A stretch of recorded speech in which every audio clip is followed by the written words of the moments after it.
And we're back with the Everfrost campaign. Welcome back, everybody. This episode will go up a little bit later than usual. It'll still be up on Saturday, probably not at 6 though. Apologize for that, but we're getting it released nonetheless. So, everybody say hi, hello. Welcome back to the podcast.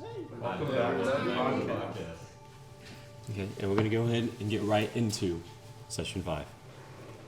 So, we return back in the region of Trubrai. The party just defeated a hill giant of massive strength in the middle of an icy lake. After felling the foe, a mysterious tree entity came out of the forest, grabbed the corpse of this giant and brought it back into the forest.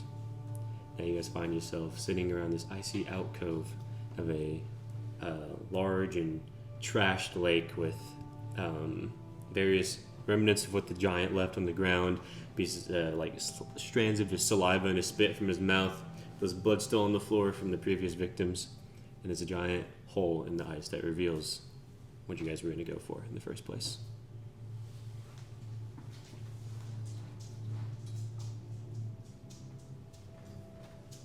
Today is yours. We keep digging then? Yeah, I guess so, Gorag.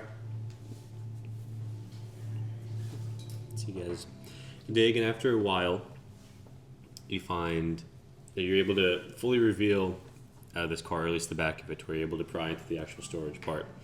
The cart is a very dark, wooded, and gold embroiled etching along the outside that creates these fine swirling lines that are symmetrical on both sides.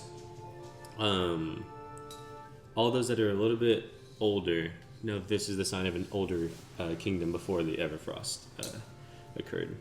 And before the Everfrost hit, there was a multitude of these smaller kingdoms that would trade with each other, and this was one of them. And so finally, you're able to grab what is of value, and you all find a bright green emerald pennant encased in this brown kind of felt box on the inside, and it has when you open it, and we'll go ahead and say everybody go and roll dexterity real quick.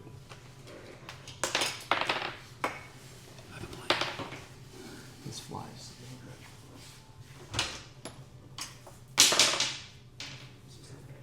God damn, that was loud as hell. Okay, let everybody roll. 6. 6. 17. 17. 6. 6. 9. 9. DD beyond is still loading. Oh. Gorag. Struggling, hold on. Give it minus 16. 17. 17. Oh. Okay. So the two that rolled 17 at the same time, you guys kind of find this box at a similar speed. But you guys kind of glance at each other before looking down at it.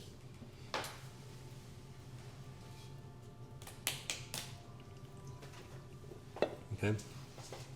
The man known as Music Man reaches down and grabs this brown felt box. It was inside of a large storage area in the back of the caravan. So you reach down and you pop it open. On the inside is a very large green emerald pennant that is encapsulated in this gold kind of casing that's also attached to this gold chain as well. And on the inside of this brown box is a white leather that kind of surrounds the innards of the encasing, creating this nice presentation. So, I will. And it's like on a chain. yeah, Yeah, I'll put it on. it's rather large too. It's maybe 6 inches tall and like 4 inches wide, Like the. like the emerald is. Yeah. Oh, the emerald. Yeah. It's quite a big gem. Yeah, you can put it on if you want. Sure. I'll tuck it into my shirt. Okay. So now you're wearing that. Other than that, you guys kind of all spread what you find on the ground out.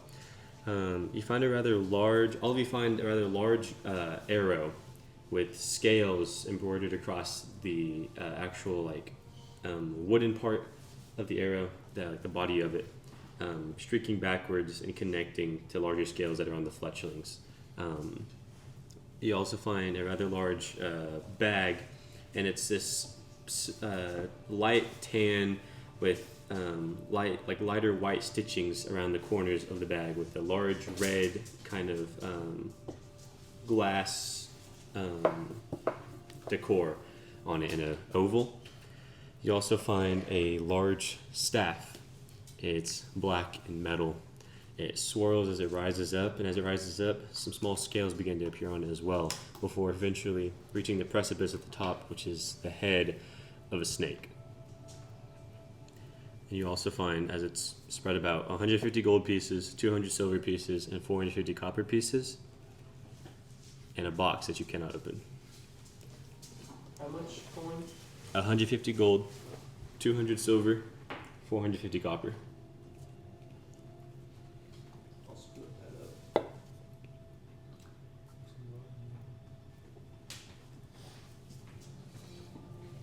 Well, we found a lot of treasure so far.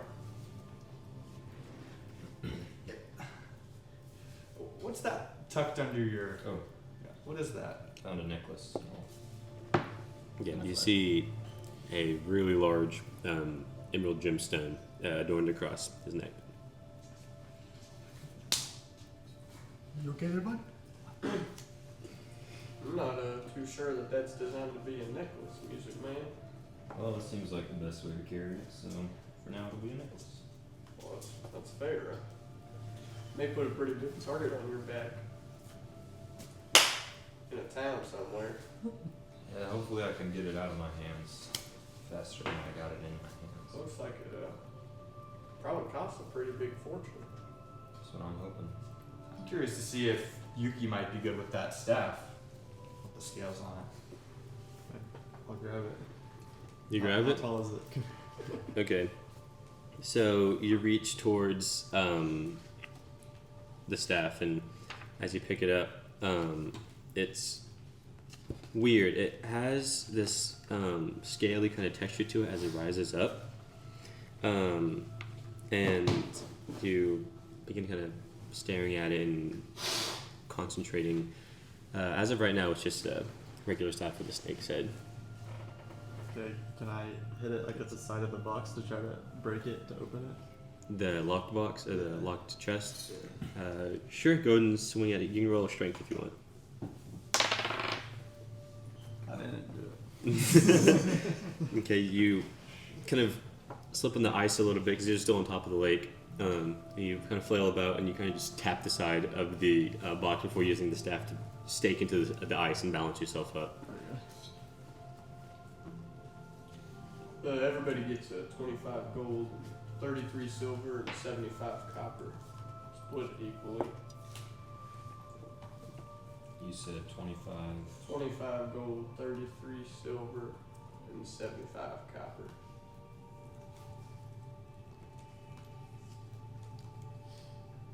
Okay, so you guys divvy that up. What who's carrying that arrow?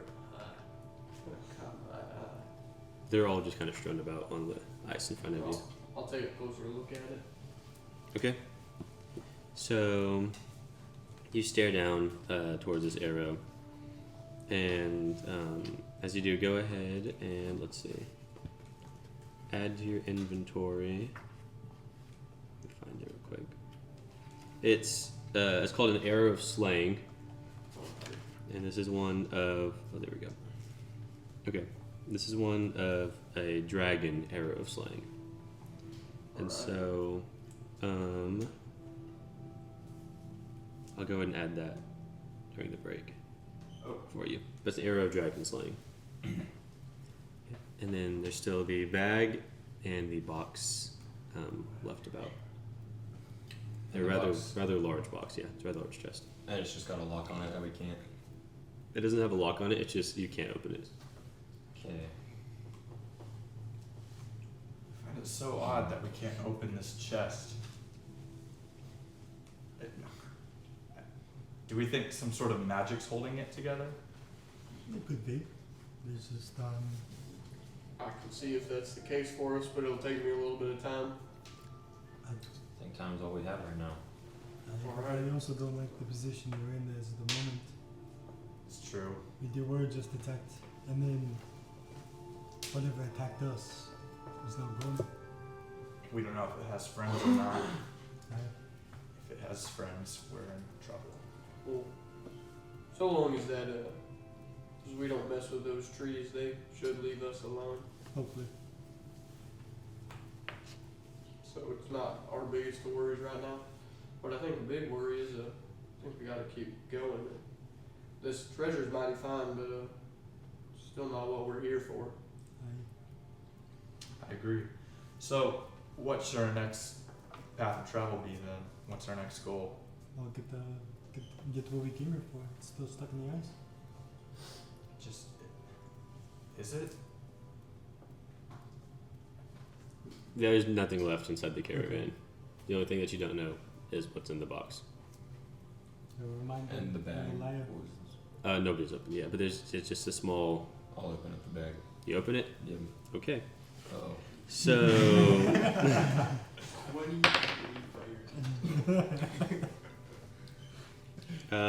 as you pop this bag open, everybody within 30 feet of you, I'm gonna say all. there's a large puff of red smoke that kind of glitters down. And you guys kind of look around and it encapsulates the space around you. And you breathe it in. I need everybody to make a Constitution saving throw.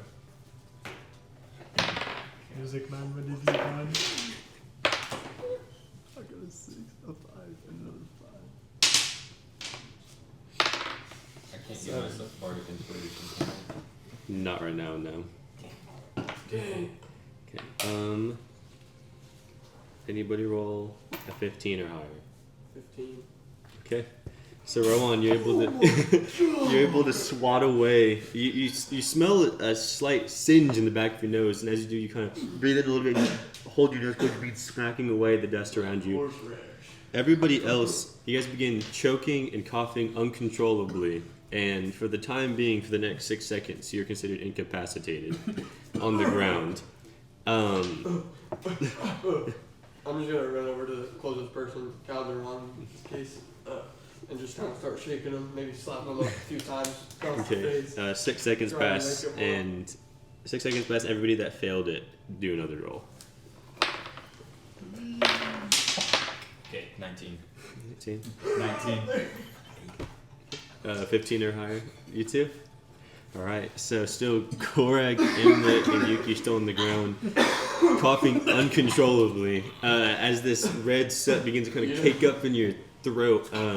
It's like inhaling dry cinnamon with tiny needles on each speck, and it's insanely hard to breathe still. The two of you guys are able to rise up, and you're cleared from it. You're able to clear your throat. I'm gonna run over to Yuki and try and like move the gases out of the way. Like, Gorag's been through a lot since the last battle, so I'm gonna go to Gorag. Okay. And during this time, you guys can't breathe or anything like that. It's choking you. Okay. Another roll for you guys. Everybody does. And Yuki do it with advantage because he's helping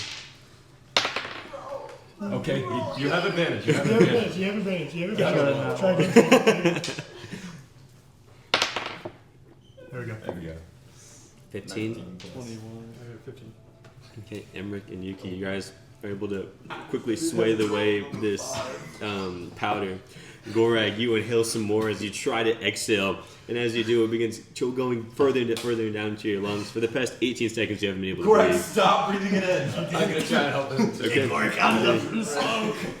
your breath, big boy. Yeah, I'm gonna run out of the side of the 30 feet area. Okay. Gorag, go ahead and make another roll. Deal with advantage. Let me breathe. Okay, finally, yeah, you're able to clear your throat after 20 seconds or so of choking, and all of you guys are fine. You look in the bag, and all of the dust inside's gone. There's nothing left in the Nope. bag. Well, that was fun. Anybody need a bag? I can take the bag, I guess. Would Never, you, never use that, whatever that was again. I think whatever it is, it's already used up. would anyone have any idea what the dust was? Not really, no. It's just a very fine red kind of powder that sparkles and glints as it goes into the sky. It's like the pepper spray we use on the train. Take the bag. I've never seen anything like this, but I thought maybe it would be something natural. I don't know. Our evil intent. Well, Well, my apologies. no worries. Maybe we just communicate those things in the future. From now on, Opening bag. I'm not sure if I even want to open the chest now. from now on, we will state when we're opening something of mysterious nature. You got it. I guess now. Gorag, do you think you can open or carry this chest? Yes. Okay. Can I carry the chest? Yeah, you can pretty easily lift it up. Yeah, it's not heavy at all. If you don't mind. Yes, I can carry. Do you need Gorak to open chest? Well, it's not for now. Maybe we check if it's magic or anything before then. Don't want any more red dust suffocating you. The spear's not like in the water anymore. The staff that you have? No, it's still in your hand. Or The dwarves we can't. the which ones? The idol, it's not. Oh no, Nothing's in no, the nothing's in the ice anymore. Okay. That's of value. The card's still there, but that might take a while. But we don't want the car. No. The card can cracking around.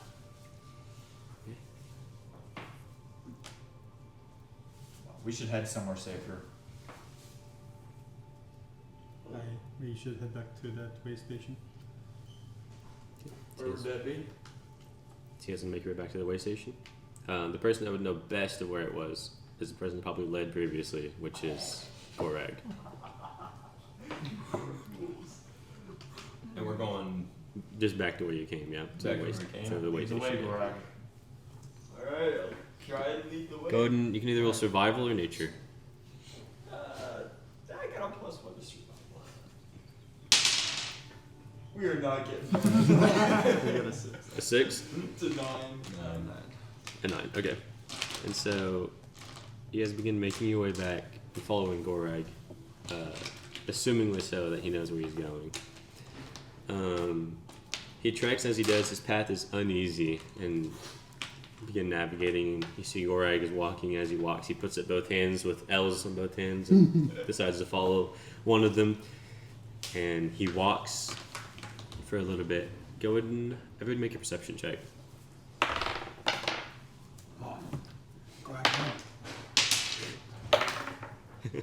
Right. How do you know which way you're going? 4. Okay. What everybody roll? 18. 18, 11, 21. 4, 1, 2, 4. Okay, Rowan, you hear pretty, not super distinctly, but you do hear it over all the other sounds. The snow crunching, the leaves rustling, and the sound of just you guys moving. And you hear a low, disgruntled kind of growl in the distance. It's maybe 150, 200 feet away or so. It's quiet down. I heard something. Something stalking us. Predatory. Keep your eyes peeled. Which direction was it coming from? If you guys are walking, well, it's kind of hard to determine where you're walking with Gorag. It's to you guys is like northwest. Just draw my arrow in the bow. And just keep looking out that way. Okay. Stay alert. You kind of warily watch that direction, and as you do, there's no movement that way or anything. The growling stays at the distance, and you also hear some low, like some kind of high-pitched but low volume, like laughing in that distance as well, in that way as well. Somebody thinks this is funny. I don't agree. How does anyone? Can I cast a message to more than one person? I don't think so, unless you maybe if you upcast it, but I don't know if that's possible. Message. Not at the same time, though. It's a cantrip. Do you think if I spoke to Gorag and Orc that he would give better directions? We could try. You can try. We try. Alright. I don't think it's a problem of him understanding the language. I think it's a problem of him, but you can try it. Okay.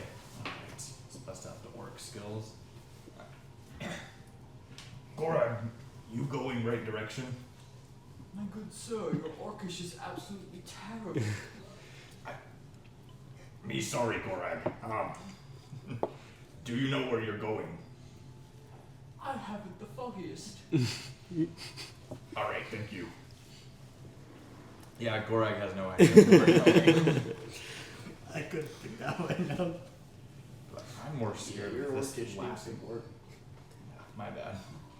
Ron, with that roll from earlier, you hear words coming from that direction now. You hear the laughing kind of dies down, and you hear a faint, "Somebody's watching us." There's people over there. Do we check this out, or y'all want to skedaddle out of here? Let's check it out. I was the safest, probably leaving, but we can check it out. Alright, two of I'm you gonna follow me. draw my fiddle and follow them. And They're more scared of I'm us gonna than we are. kind of like flank around one side. Okay. The big people that follow me. We'll flank the other So, as you make your way, it's just a very heavily wooded forest. There's not necessarily a determined path or anything like that. You walk between these tall, dead, leafless, icy trees, and as you do, the trees begin to grow in height in different places and shrink in some. The forest not knowing what to do with itself after the frost, and you navigate forward maybe 120 feet or so, and all you hear now is low grumbling of a and it's over the side of a cliff, looking downwards. I'll just try and kind of quietly peer over the cliff. Yeah, can I roll stealth? Yeah, you guys can roll stealth. Yeah. Dirty 19. 30, 19, 15. 16. That's a natural one. So, Oh, are we all? No, 12. I'm flanking the other way, so I'll be a distraction, I guess. Okay. yeah, only some of us were coming this way, I thought. Anybody roll? Let's see. What everybody roll? You roll a 5, 19. 19, 1, 15. 15, 12. 12. Hold on. Right, no. Looks like the whole I need what's happening right now. We're just on the cliff. 16. 16. Okay. Yuki and Gorag. You walk another maybe 10 feet or so with the rest of the group before a faint itch comes from your nose, Gorag, from this dust from earlier. And Yuki, you begin to, as something begins to cough back up from the bag of dust earlier. Gorag, you rear your head back and you let out a monstrous sneeze from the dust bag from earlier, and Yuki begin trying to cough under your breath. But as you guys do, you, Rowan, you're able to reach the precipice of this actual cliff, and you look down, and you see a white, furred, four-legged creature that's large in stature, and it has this, like, black kind of paint kind of rolling up and over the front of his face. It's a polar bear, and his right leg is stuck inside of a bear trap hard, and he's trying to pry at it. And as he does, you hear from the lefts of you guys as well as from the forest in front of you, "We gotcha!" And 6 goblins appear out from the sides of the woods. Everybody roll initiative. Oh. We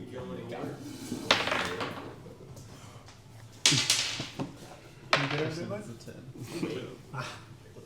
No, You want to use a new bag of dice? It's gonna be don't worry. Try these out. Good. Let's go ahead. Let me bring this out real quick.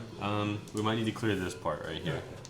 A good section right there. Before it starts, I'd also like to change. Actually, let me make sure I can everything. Would anybody like a dice carrier?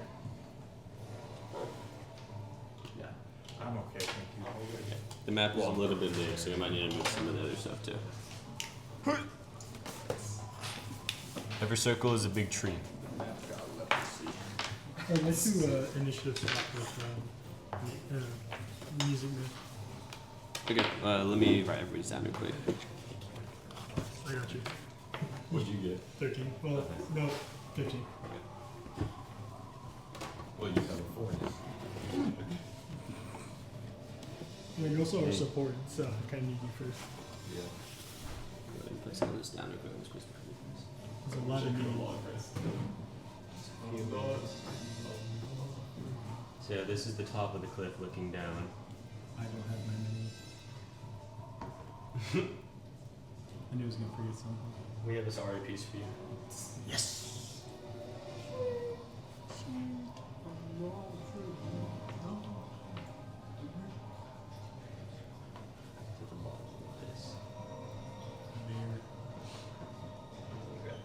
The bear that is Poland.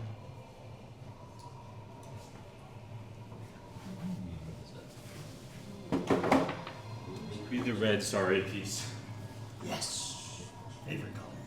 It's an enemy. No. Is that your polar bear noise? Just good polar bear noise.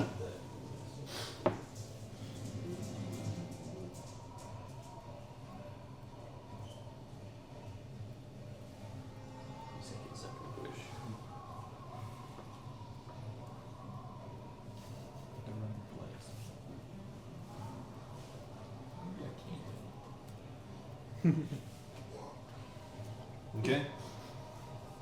All of it set up. Let's go ahead and do some initiative tracks. So, 20 to 25. Nobody? Okay.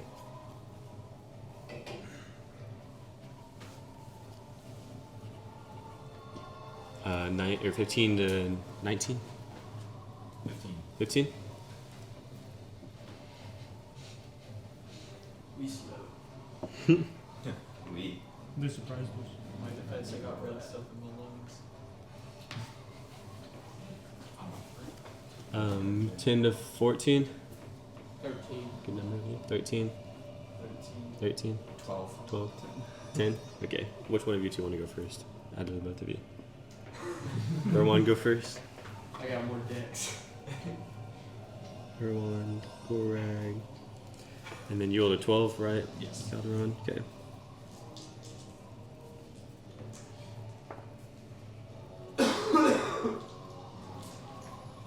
Okay. And then you rolled a 10, right, Yuki? Okay. What'd you roll? A 4? Well, that's what they rolled, but initially thought. Oh, okay. And then Emereg. Alright, at the top of the round, it is the goblin's turn. So, this goblin back here that has kind of the sword over his shoulder and the cap on his head, he begins kind of spinning it in a circle. And as he does, he's going to go ahead and fling his hex stick towards you guys. So, he's going to shoot it at probably Gorag. They already want to get him. We ain't even. Okay. No, we was fighting this whole together. That is a natural 1. He can make one more attack. Does a 9 hit? No, it doesn't hit. Okay. So neither of those hits. Okay. And so he'll fling 2 wild shots of this green kind of ray of this weird, like, sluggish kind of magic stream. It hits the trees behind you, and once he's done shooting that, he begins to move back just a few feet behind this tree. After him, it is Music Man. Alrighty. Is he in my line of sight, or am I blocked by the tree? It's kind of. You would be blocked by the tree, yeah. Okay. What are trees? So I can only It's a see. tree. I got one option. Yeah, I'll be bringing out my 43 Alright. minis. I'm going to cast Dissonant Whispers on that goblin right there. Okay. Needs a 12 Wisdom saving throw. Ooh. No bueno. Okay. Okay, he fails it. Sweet.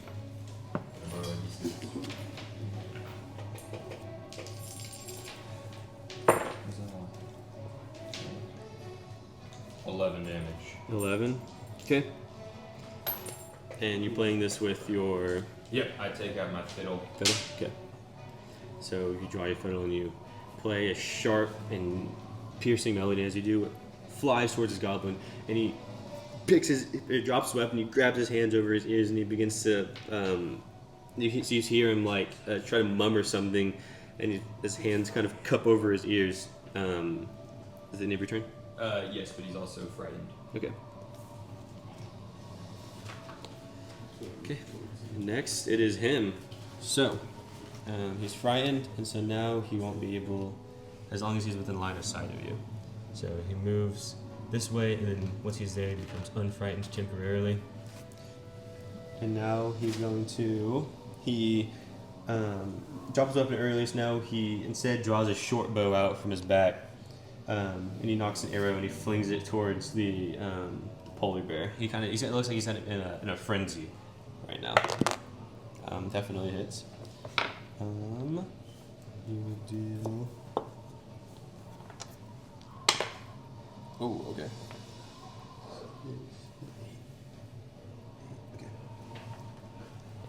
Okay, he shoots this arrow, and as he does, it hits the polar bear right in the front of his leg and lets out a disgruntled kind of groan. That's the end of his turn. It's on to this goblin warrior, the one with the net in his hand. He makes his way towards this archer over here in the corner, and he begins muttering something to him. And as he does, he fires 2 shots of his short bow as well. He's going to shoot them both at probably Calderon right now. Natural 20 and 14. Nat 20 hits. Nat 20 hits. Okay. I hope so. Okay. You will take. Let's see. Let me make sure I'm doing this right. Okay, you take. Let's whip up this. You take 12 piercing damage from the short bow shot, and it ping, and it hits your chest, and it finds its way in between your chainmail, and it punctures deep into that chest right there. It's the end of his turn, and we'll go on to Rowan. Alrighty. Too great.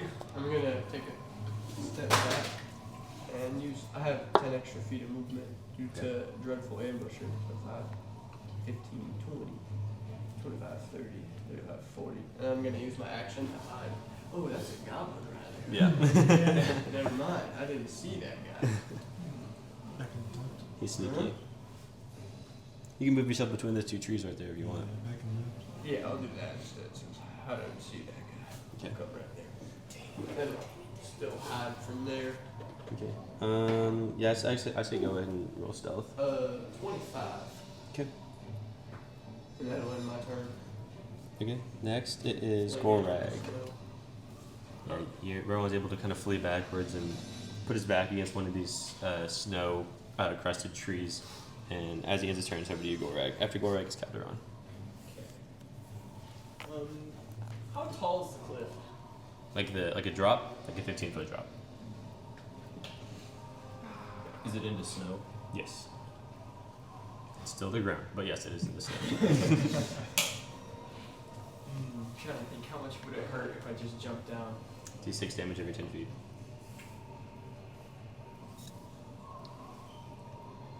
I could take it. So I'm going to. First, I'm gonna rage for bonus action. Then I'm gonna jump down. Okay. So Gorag begins to rage, and as he does, he drops down. Okay. You will take 5 damage halved. Okay, so 3, 2.5.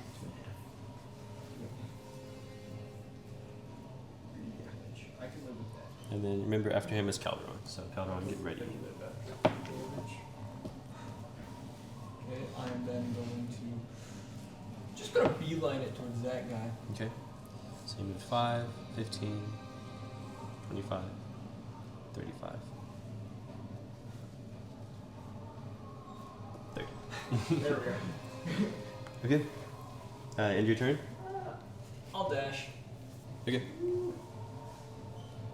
20. Okay. There we go. Okay.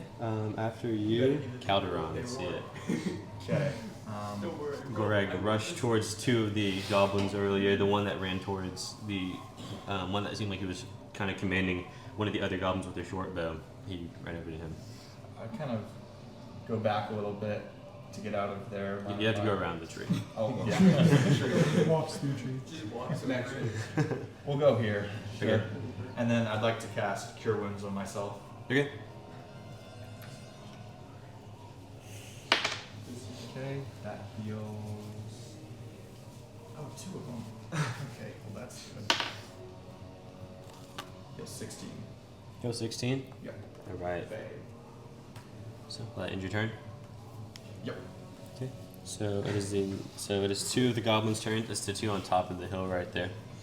And so that one on that far side is going to go ahead and move. He's going to move right in front of the Calderon if you can. That goblin right in front of you. Yes. Okay, and he's going to swing at you as well. Okay. So he has a scimitar out. He's going to swing. Definitely misses. He swings at you, and as he does, he swings wide entirely. And whenever he misses, after that he uses bonus action, a nimble escape, and he will disengage 5 feet backwards. Okay. That is the end of his turn. It's the other goblin's turn now. He's going to run 5, 10, 15, 20 feet to the edge of this cliff right there. Okay, and he's also going to shoot his short bow. He'll shoot it at Yuki because he's the only one he can see. 23 to hit. Yeah. Okay. I hope so. And you will take 4 piercing damage from the arrow. Okay, and that's the end of his turn. Yuki's turn. Okay. Well, I'm gonna dash right at. Wait, how many? I can get there. I'm gonna go to this guy.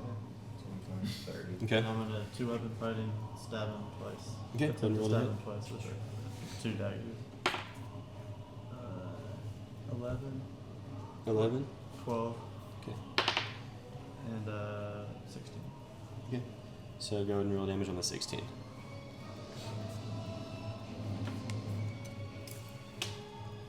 Four. 4. Yeah.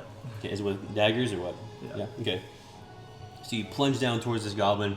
As you do, the first strike kind of misses wide as the goblin was able to dodge out of the way, but the next one was able to slice him pretty cleanly across his chest. He lets a little, and as he does, a little piece of like green blood kind of flows down from his chest. He'll take 4 damage. Okay. Is it the end of your turn? Yeah. Okay, this is the last goblin's turn. So 3. Okay. The final goblin's turn down there. He's going to go ahead and he lets go of one of the arrows he was holding, and he draws a scimitar out and he's going to swing at you, Gorag. So hit. That is a nat 1. So he cuts down at you, but as he does, you can kind of tell he's pretty terrified of this giant orcish man who jumped 15 feet down and sprinted towards him in like a couple seconds, and he swings down towards you. And as he does, his arm kind of like flails about, and he just strikes the ground right in front of you, nowhere close to you. End of his turn. It will be Emmerich now. Alright, give me 2 seconds.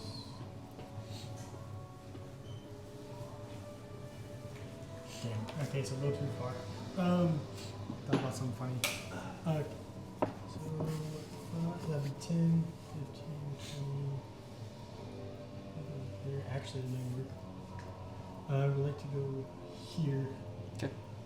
And then for my bonus action, I'm gonna cast innate sorcery, which gives me like a +1 to all spells. And then Okay. for my action, I'm gonna cast lightning lore, which is a strength 13 save. On that guy or what? Oh yeah, on that one. Okay. So it's a strength 14. Okay. It fails it. Alright, it's gonna be actually I'm just gonna roll this because it's gonna take forever. It is gonna be 6 damage, and he's pulled 10 feet towards me. You said 6 damage or 8 damage? What? 8 damage or 6 damage? 6. 6 damage. Okay. And Okay. now. A kind of a lightning like cackle creaks out from this snowy forest, and it encapsulates around the goblin's arm, and it whips him closer. As it does, you see a fray of black and lashing across his arm. He just pulled 5 feet towards the red one. The goblin is. Yeah. Okay. End of your turn. Yeah. Okay. Polar bear's turn. He's gonna try to break out of the bear I trap. have a really stupid but kind of silly question. Okay. Since he went into my engagement range, can I do an attack of opportunity because he's now in my engagement range now? No, it's if he leaves your engagement range. Okay, I thought it was when he enters and leaves. No, it's Okay. only if he leaves. Okay, the polar bear is gonna try to break free of the bear trap. The polar bear, unfortunately, tries to rear his paw, but as he does, it kind of pulls and he stops halfway through, and he looks around tired. That's the end of his turn. It's on to the goblin caster again. So, the goblin looks around, kind of surveys the battlefield, and he looks towards Gorag. And as he does, he waves his stick, and he's going to first. He's going to cast his hex stick one more time. It is an 11 to hit. I have a 14 on my class. Okay. And then with his other attack, instead of using a hex stick, he's going to cast blindness on you. So, let me go ahead and find that real quick. Gosh, Should be right here. it's gonna be wisdom, isn't it? Oh yeah. Okay. Constitution. Plus 4, so 18. Okay, so that succeeds. His blindness spell does not go off, and that will end his actions. And he's going to go ahead and move 5, 15, 20, 25, 30 back more. That'll end his turn. Man of music, it's up to you now. If I'm here, can I see him? Since I'm up on the cliff, I can see over everyone. These trees are tall, so I wouldn't say so. He's like back here, these are all trees, and that's you. Well, So. if I'm there. Yeah, I'd say you'd be able to kind of see him through stuff. Okay. Just don't hit you, please. Oh wait. Yeah, really, that's it.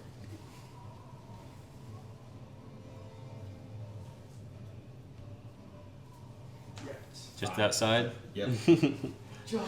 How far is my wingspan? Can I reach out? 5 foot with one arm. You can if you want to cast it, you can drop down if you want. Okay, and that'd be 1d6 damage. Yeah, from the drop. Just tank it. You got it. Hang on. 2. Yeah, there's only one of you down there. Oh, but there's also a bear. You can free the bear while you're down there. I'll go for it. Okay. I'll drop. Okay, you take 3 damage. Okay. It's not bad. Same I'll do that in a second. Yeah. And now I'm in range. Yes. And I am going to I cast. hope so.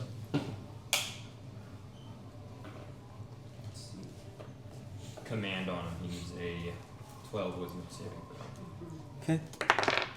He does not succeed. Perfect. And I'm going to cast Grovel. Okay. So on his So- next turn, he just has to drop essentially. Yep. Okay. The He gets prone and then its turn. okay, so the lute plays as it does.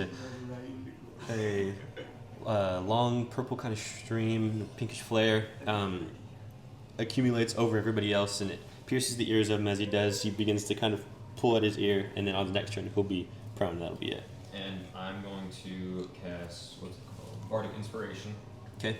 on Gorag. Okay. He's been bonus action. Should be good.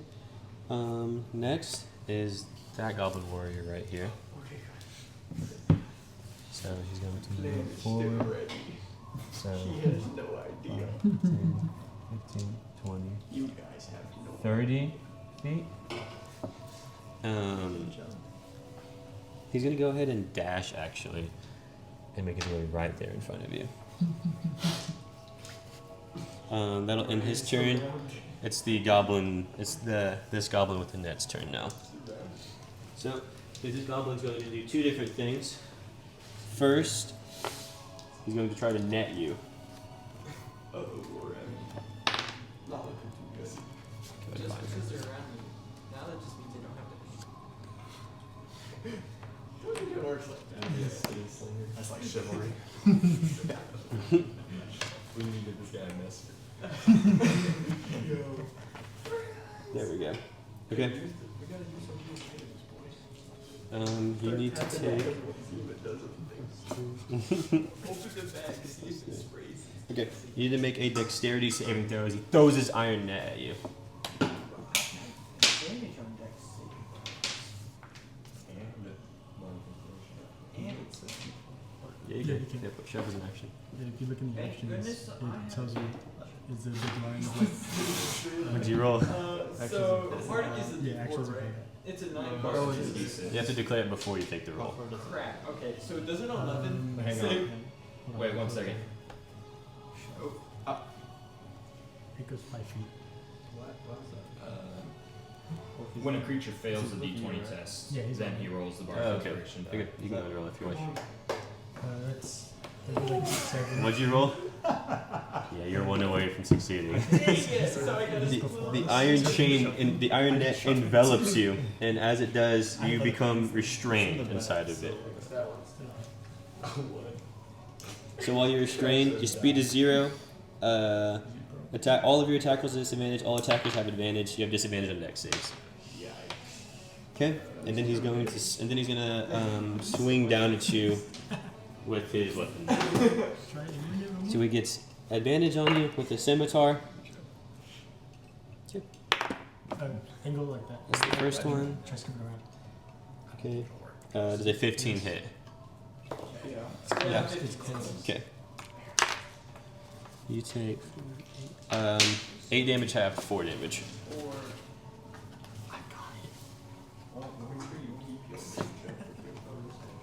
And he's, it stays up as long as he swings down. He goes, "I got you now, big ugly!" And he swings a scimitar down at you, and he is able to kind of. It doesn't really cut; it just bashes you as the iron net surrounds you. End of his turn. Rowan's turn.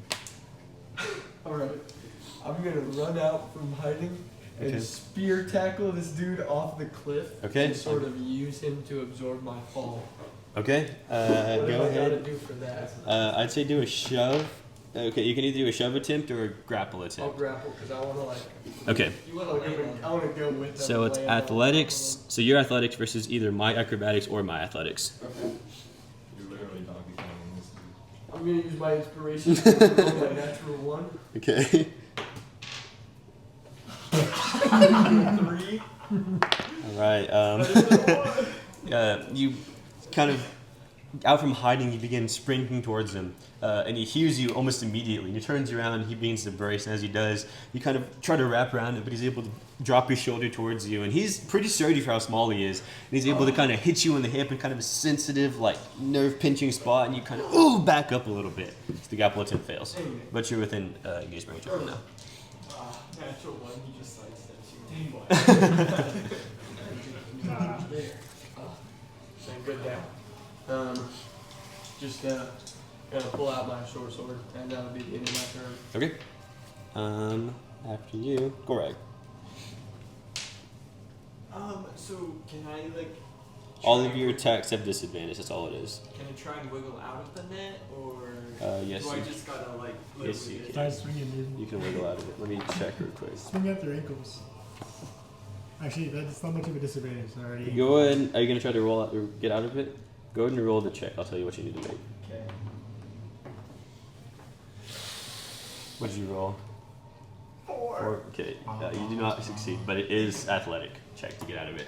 Athletics. I got a +6 with advantage.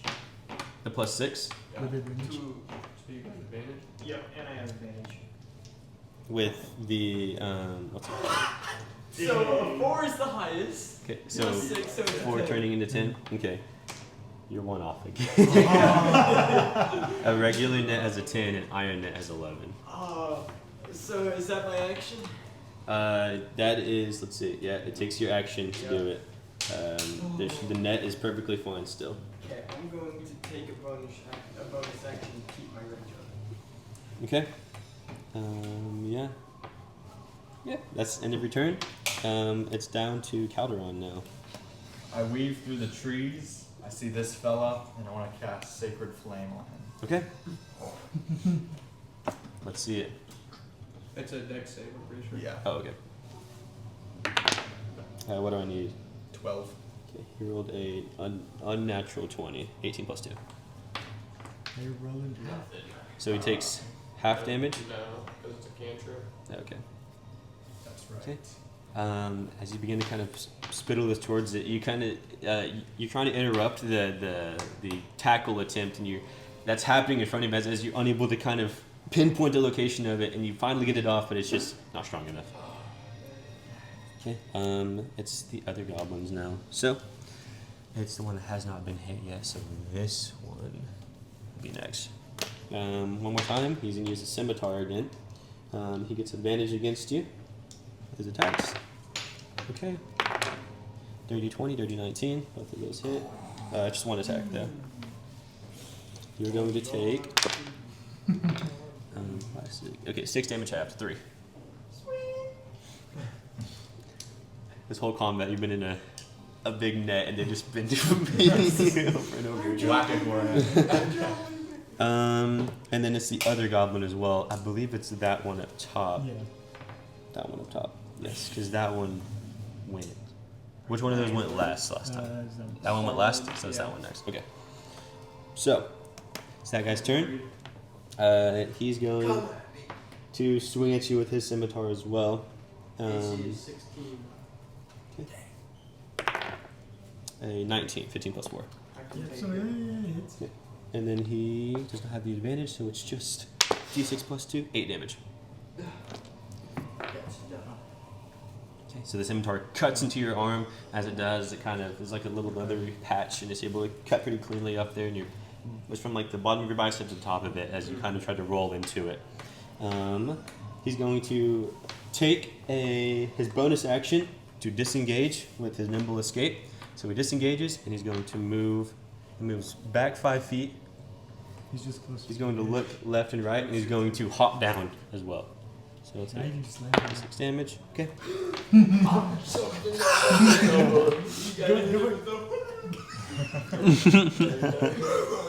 Give him the Goomba stomp. Okay. He drops down as he does. He takes some damage, and he's going to kind of make his way this way, and he's out of sight of you. Not you yet. Let's see. 5, 10, 15, 20. He moved 5, 25. Okay. End of his turn. Yuki. Okay, I'm gonna get that stab I have. Okay. I'm gonna try to run at this guy and shove him off. 'Cause he's kind of technically like there.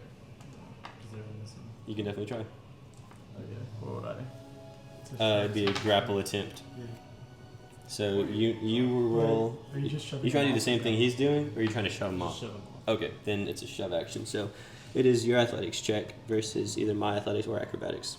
Does this goblin use that Plus like 2. a D6 animal? He did. He took it. Yeah. I didn't. 18. 18 against a goblin warrior plus you against a 17. It succeeds. Yeah. At least one of them. Okay, so I'm gonna move 10.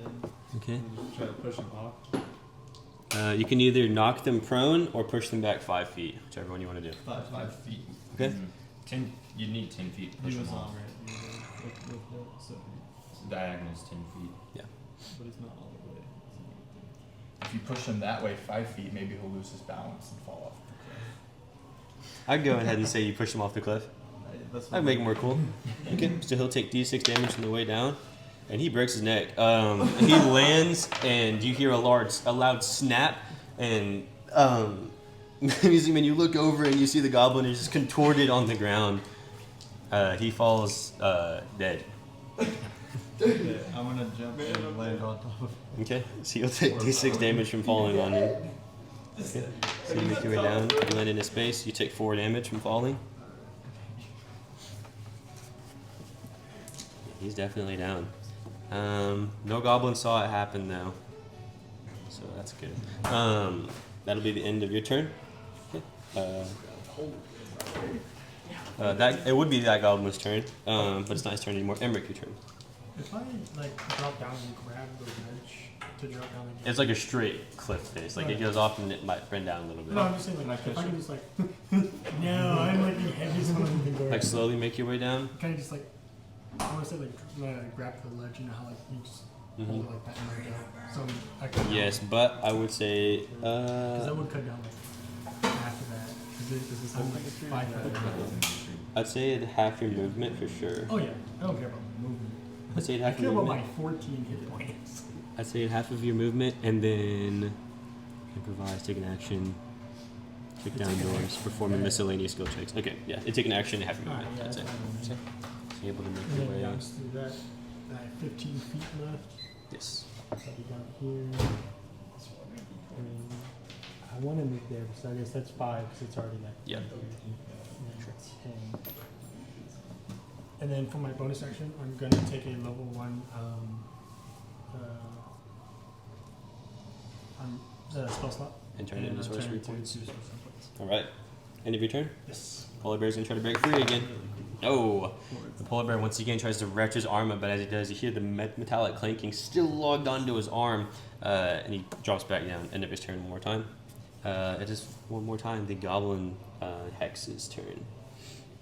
So with his turn, he's going to attack into Gorag. And Gorag's on the ground. Now that he sees that Gorag's incapacitated for the time being, or restrained for the time being, he's going to do 2 of his hex stick attacks. So he gets advantage on both. Okay, so the first one hits. Second one hits as well. Okay, you will take.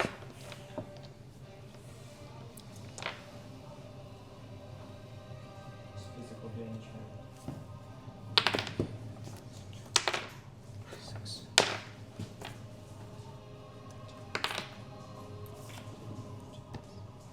$20 psychic damage. Yeah, I'm down Okay, again. so you go down through the psychic weapon, or through the psychic damage. Or I already used it. You didn't, yours. So his hex stick does indeed go off, and it does deal psychic damage, so you will not get resistance to it. It's not a spell. It's imagine it like your regular action. feels 3rd level. Level Yeah. 3. Yeah. So he gets those off, and as he does, he points down to you and the rest of the goblins. You see a kind of faint glow come from their ear, and they all stare down at you after that. He'll eat you alive. Music man, your turn now. Gorag is down. A little distraught about that, but and And he's still groveled right now. and he's still on the chain. Oh, you're right. That would have never happened. Okay, nothing happens in the turn. Right. That's right. I thought that's what was happening, but I Yeah, was like, no, maybe on a you're second. right. Yeah, it would never happen. Prone, he just falls prone this turn. Okay, now it's your turn. Okay. Well, after I gotta this turn, bro. You know what's gonna happen though. after my brain goes through one of the possibilities that could have happened, so Doctor Strange. I immediately get angry, and I'm going to cast Dissonant Whispers yet again. This time at You on the ground? wobbling. Okay. goblin. Wisdom, right? Yes, 12. Right. He succeeds in a 14. Okay. Half damage. Yes. Let's see it. Let me get 26. Actually, I'm just gonna.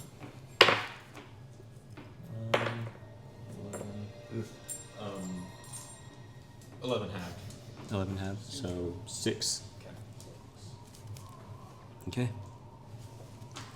That's the end of your turn? Yes. Okay. Wait, no. No. I'm going to move 5, 10, 20, 25. Can I occupy the area that the tree isn't touching in that Half square? of it?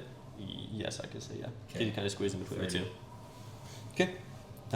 It's this Goblin Warrior's turn now. He's going to swing down at Gorag. Disadvantage. Because Gorag's in a cage. He hits pretty easily both of them. Since he has advantage, he'll get an extra d4. Oh, There's a 1. I'll count it. The Nick leg roll. 6. Okay, we'll take 7 halves, so 4. Okay. End of his turn. The Goblin Boss's turn. So the Goblin Boss is also going to swing down at you. He gets 2 scimitar attacks, both with advantage. One hits. That one hits. Not at 20. Okay, so they both hit as well. And you're going to take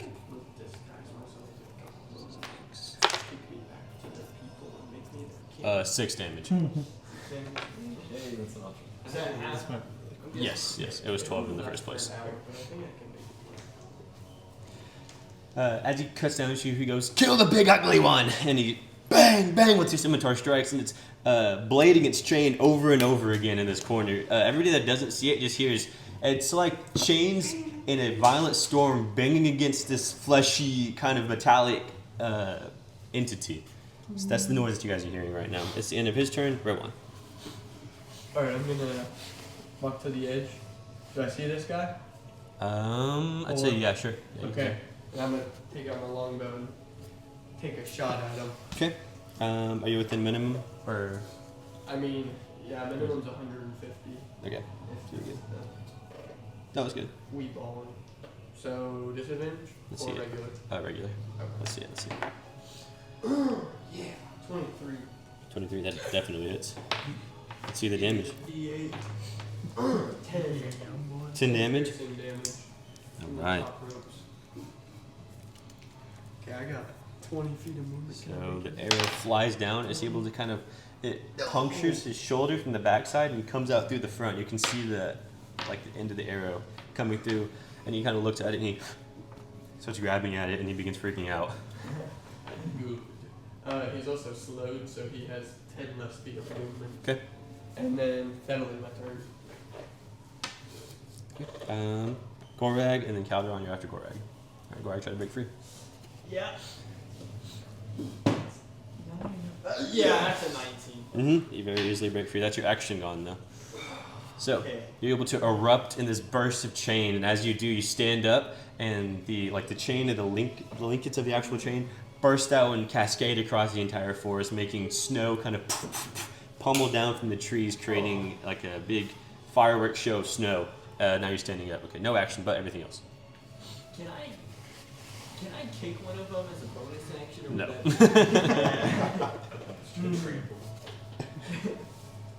It's like the, how many kindergartners can you take on? Okay, no, I already used my action.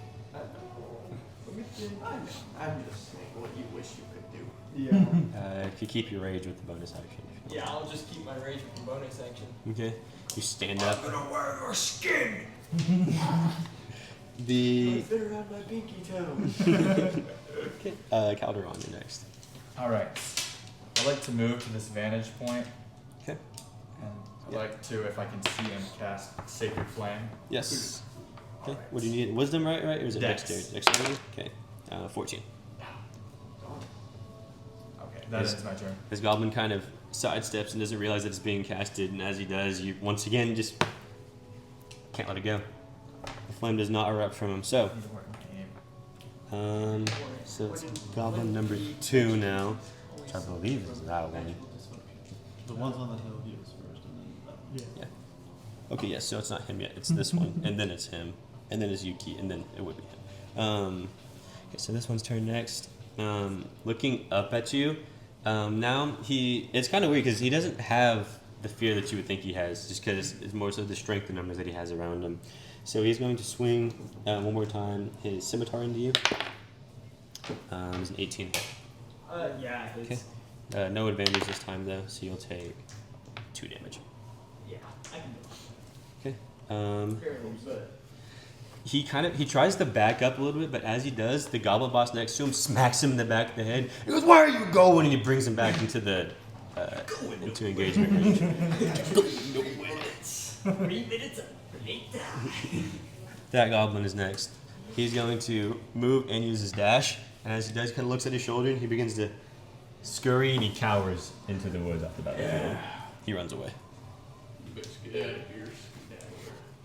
Which Yuki. Can I do this? High enough roll. I feel like it's almost too OP.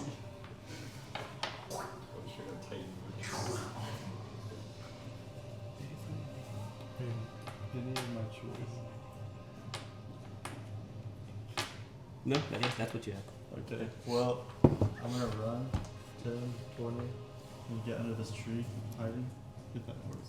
You'd be like, you kind of just be tucked in with him, like, say right around here, because he's kind of sharing a whole bunch of it. Yeah, be right there. Let's see. It's 5, 10, 15, 20, 30. Yeah, 30 right there. That'd be great. I just want to reach him because I can't reach him if I'm over here. Okay. You can go out here. Yeah. Then you'd be more in style. Yeah, you can go out there. You just can't share a same spot as somebody else. I can't reach the. Where were you? He's like, yeah, same square as the goblin because he jumped on his head. If you're there, can you reach him? Well, it's 30, right? 30. And you have 30 movement. If I was here, I could. That's what I'm saying. Yeah. You can kick me out if you want. It'd be, I don't know. I'd say no because you can't share the same spot as somebody else. Okay. But you'd be able to hit all the other guys. Yeah, I'll just go right here then. Okay. And I'll cast that. Radiance of Dawn. My neck will kind of like glow. Okay. And then 30 feet, and I get to choose. So I'm gonna choose these 3, and they have to make a Constitution saving throw. okay. And then Constitution saving throw. Okay. Here comes the first warrior. 8. Damage, yeah. And then the second warrior. A 2. So hit damage for that warrior too. Is it only It's each guy, Each yeah. one. Okay, first one's 16. Okay. And then the next that warrior on the far side. 8. And 13. Okay. And then the goblin boss, he rolls a 12. Mine's also 12. Okay, so he succeeds it. So everybody but the goblin boss. Okay. Is it save DC? I'm guessing. So Yeah. okay. Yeah. Same thing. Is it half damage or? Pretty sure. Wait, what is the Damage. plus Yeah, 4 yeah. rate? Go back to the. That's whenever you roll spell attacks. That's if you're gonna roll like scorching ray or something like that. Yeah. Half as much unsuccessful ones. Yeah, he takes just one of those. Okay. 1. Is it? It's 2d10. Isn't it? Okay, so you have. Okay, so that's So he 9, got 12, 6. 6. Yeah. Okay. 16, So 13, and 6. 16, 13, 6. Okay. A brilliant white and yellow kind of glow emits from Yuki. And as soon as this happens, Gorag, you're kind of raising your fist back, preparing another strike. And the 2 goblins next to him just erupt in a flame. And this like, not like fire, but like this golden kind of brilliant light. And as they do, they look down at themselves and they begin to try to pat themselves out, but they can't. You see that their strength's kind of getting slowly sapped from them, and both fall to the ground dead. The goblin boss kind of looks around left, and he looks to his right, and a little flame begins to erupt in his arm too. And he kind of pats it out as he does. He does take damage, but he's not dead. Make sure you guys. Okay. Is that In- the second level or first? That's not a spell at all. It's what's it called? It's just an Your channel divinity. Yeah. Okay. So that's the end of your turn. Yeah. All right. That one's dead. Emmerich, your turn. Wait, wouldn't I have? Could I still use a bonus action? Yeah. Okay, well I'm gonna throw it dagger in, just With an action to be able to do it. as a bonus. I have 2 weapons. Right? So it's. Oh, so you how have to the- attack one. Yeah, you have to attack with your main one, and you have to attack with your second one. You good? 10, can I go kind of just like around here? Let's see. How much have you moved so far? It's only been 15 to here. 15 in there. Then it'd be 25 and move diagonally, and if, then you wouldn't be able to move in that spot because that'd be 35. 10, 20, 25, 35.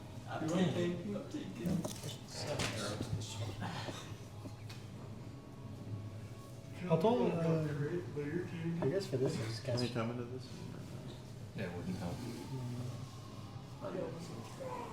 Yeah, I'd like to do it. I can't walk through here either, can I? No, everybody's clogging it.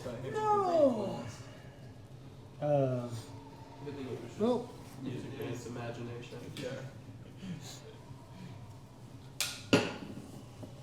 I guess I'll use, 'cause I can't use Bright I Hands. distracted all of them. I'm just gonna use a first level spell Okay. to magic missile.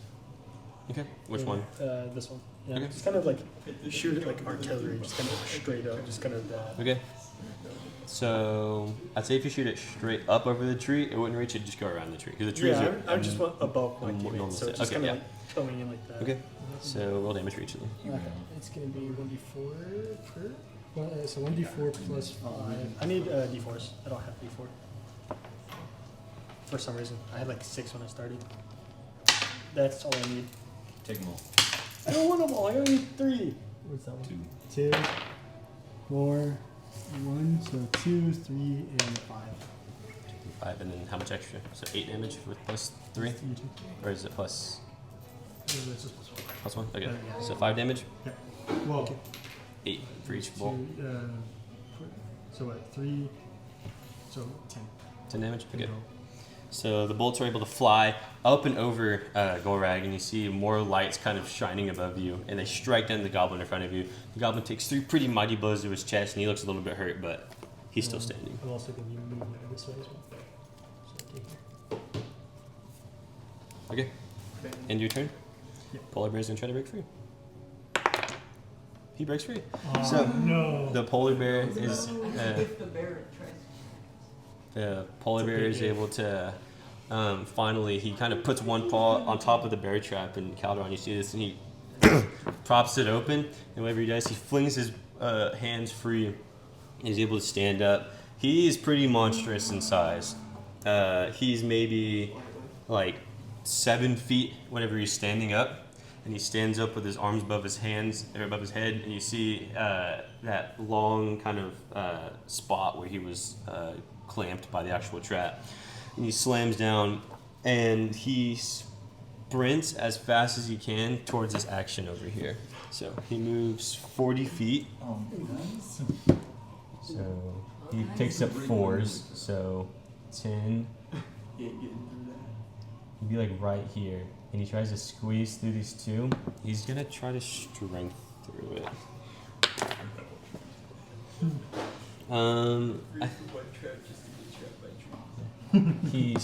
He's able to make his way, and you see as he kind of erupts through the tree line, a spot where it's too thin for him to actually fit through.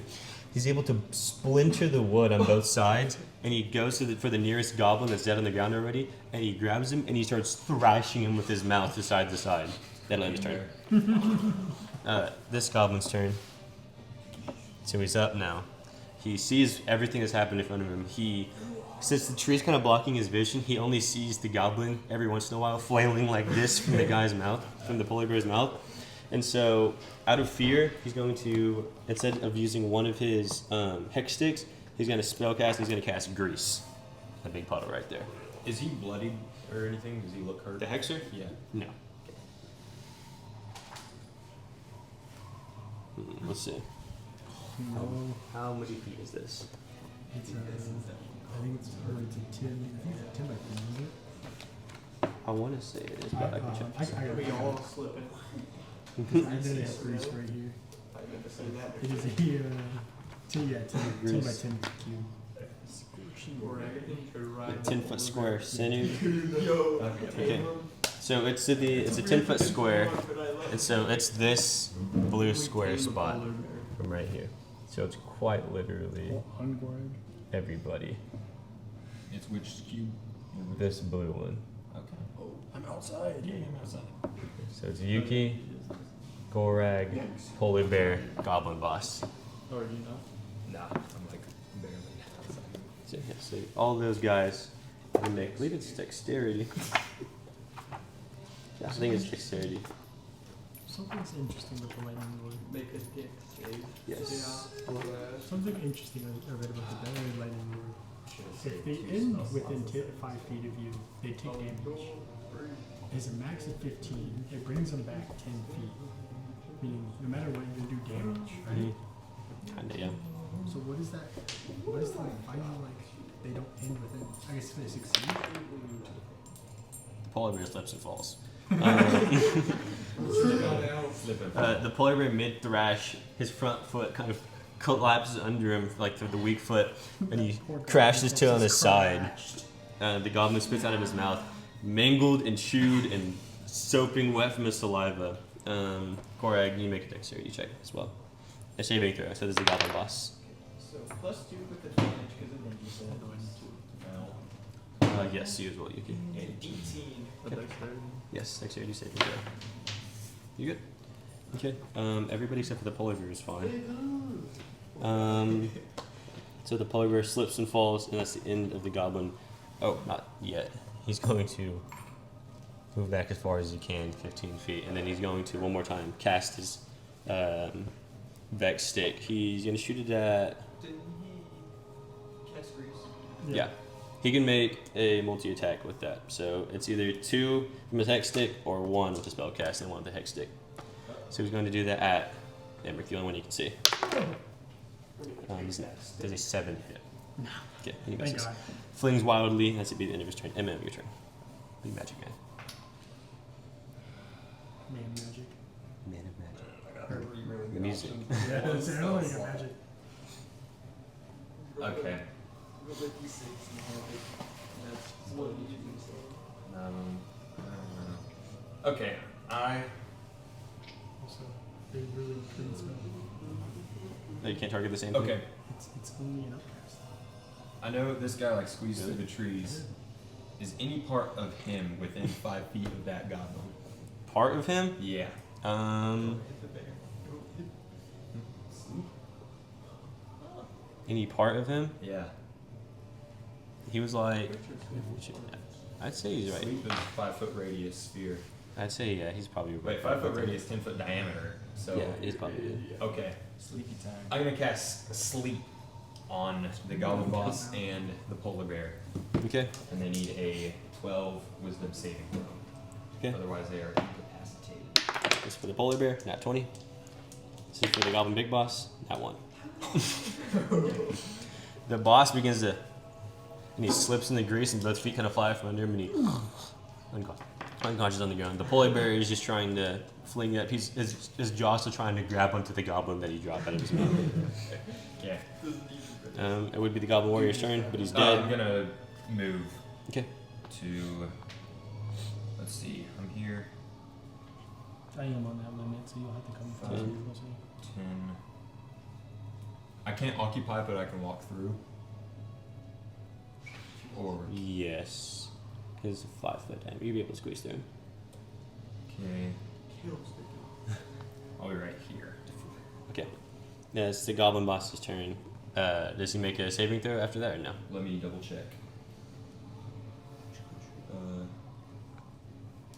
Wisdom saving throw, or have the incapacitated condition until the end of its next turn, at which point it must repeat the save.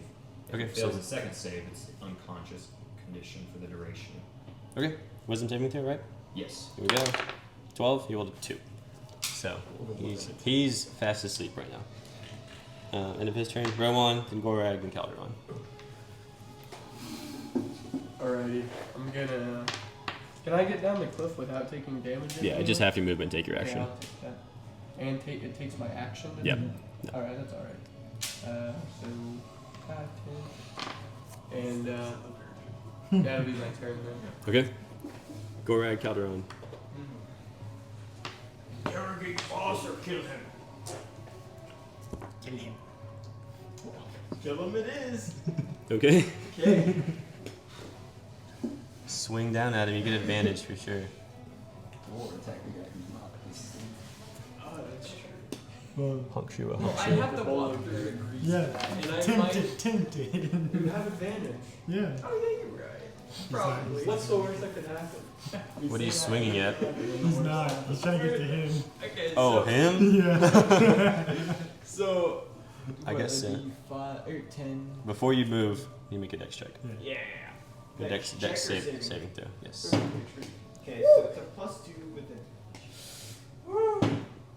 Yeah. 20. Yeah, you're good easily. One Only and then a that 20. 20. How would you like to do That's that? the, that's the second back-to-back critical. we've had. 10, 10, 20, 30. Then I'm going to use my adrenaline rush to dash as a bonus action and give me 2 temperature. Okay.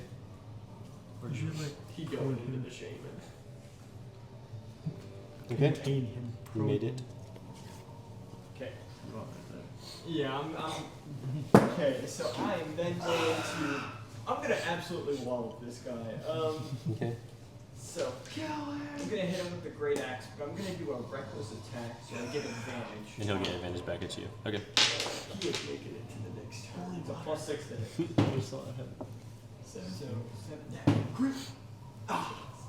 17. So 17. Okay. So his reaction, he's gonna trigger. It's called Jinx. If I can see you and it makes an attack roll, you need to make a Wisdom saving throw. Oh man. You got it? It's a -1. You got it? What'd you get? 10. Your attack misses instead. So as you do that, What attack did I go? as you swing down at him, he kind of sends out a small little ghastly greenish face of a goblin laughing towards you, and it hits your eyes. You begin to rub your eyes with one of your hands as the axe swings down at him, and it misses entirely. Damn it. End of your turn. Calderon. I'll. Because you use a bonus action Adrenaline Rush, and then you swung down at them. Pretty sure my rage still stays up because I made an attack. Let me double check. Maybe. Or did you make it? Wait, are we You gonna don't go? have to hit it. Trigger. Jinx. I'm gonna use it. Where's the rage bait? And now the Goblin Hexer will get advantage against you. It is quite literally Yeah, rage but- bait. Just let me hit one attack, bro. Calderon. This tree in front of me does have branches. Yeah, that's it. There's a few. Yeah. Is it as tall as the cliff? It's taller than the cliff. The tree is pretty I tall. want to jump to some branches Okay. so I Yeah. can get a vantage point of the polar bear. Okay. I'd say do probably acrobatics over athletics. Yeah. That's one. Big roll. 13. 13. I'd say you're able to jump and you're able to catch onto the branch pretty easily. And what do you want to just like look around or like sit in the tree or get down? Yeah, I want to sit in it and just kind of keep an eye on the polar bear. Number 3. Okay. Yeah, you're able to pretty easily do that. Sweet. So you grab onto the branch, you're able to pull yourself up, and as you do, you kind of make your way around the tree and you stare at the polar bear. The polar bear is still threshing, trying to find the goblin. That ends my turn. Okay. Goblin dead, Yuki's turn. I like walk up and investigate. Yes, need to make a dexterity saving throw. The grease is still there. I got it. Okay, you good? You just like, Just investigate all 3 goblins just to like look around. yeah, sure, go to a perception. Oh. I didn't get it. The thrashing of the polar bear is kicking snow and grease into your eyes, and you kind of are unable to see a whole lot of stuff, but you see that the 2 goblins are very dead. The goblin boss in the middle is sleeping right now. He's holding it's quite cute. He's holding a scimitar in one hand and kind of wraps around with the other as he sleeps on it. Like Yamcha. And the polar bear is definitely awake. That's the most I can give you. Okay, Oh, yeah, he wakes up if you attack. If you. we're kind of gonna panic and then back up. To Okay. back So you already to made the here. dex check, so your dex save, so you're good. Okay. So 5, 10, Well, I 15, went 20, 10, 30, you're good. Yeah. And now I'm gonna do warding flare. Is it an action? Yes. Okay. Which is the disadvantage thing. Okay. It's when they make an attack. Yeah. Like a it's reaction? Okay. Yeah. Is it the end of your turn? You don't That goblin's dead, Emmerich turn. They It's got like me about within 30 15 feet to come here. It's Mhm. got 10 or 20. Yeah, 25, 30. And then nothing. End of your turn? I guess I'll just ready an action. Okay. If actually I can't. Never mind. It's the end of my turn. Polar bear. He'll stand up and try to make that dex check to get out again. Yes. Ooh. Oh no. He stands up and he looks down at the goblins in front of him, and he sees one of them still breathing like that. The polar bear grasps down towards the sleeping goblin, and he brings it. He like looks down at it, and he raises up both of his arms. He makes 2 rend attacks towards it on the ground. So he gets advantage against that both times.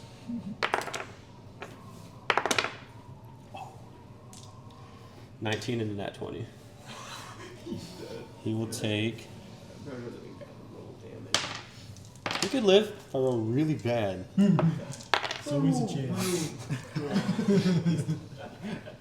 With a crit? Yeah, there's a chance. Double ones. He rolled a big on the first. He takes 32 damage on the ground, 26 from the crit. Yeah. And the goblin is clean, like this claws stretch from the left side of his hip all the way to the right side, and you just see just everything inside of him become the outside of him. And he lays on the ground very dead. Can we call him this dude? It's the end of the polar bear's turn. I think he's active. It's the goblin Vex's turn. Yeah, but just they're like calm. The goblin Vex is going to do 2 hextech attacks into you. And melee range? Yeah, it's melee or ranged. Oh. He's going to rear back you like that. Disadvantage on both because of the reckless from earlier. I'm so sorry. Bro. So his first was a 16, Yeah, it and hits. the second was a 2 into a nat 20. And so you will take. You go, Dad. I don't Hang like on, how I you're have a quick cringing. question. Yeah. Can I use a reaction if its contingency is somebody succeeds a damage or attack roll, Okay. and I can roll a d6 to subtract from it? Can I roll that as a reaction if it happens to someone other than me? Yeah. Is it cutting words? Yes. Yeah. I don't think it would affect the nat 20, but it would affect the other one. Okay. And what are you rolling the other one? Like a 16. Okay. You need a 3. 3 or higher. I have to reroll that damage for you. Please. 3 or higher. Yes. Okay. So one of the attacks misses. The other one, this is the crit going off. What do you say? Stop. That's Well, let's see.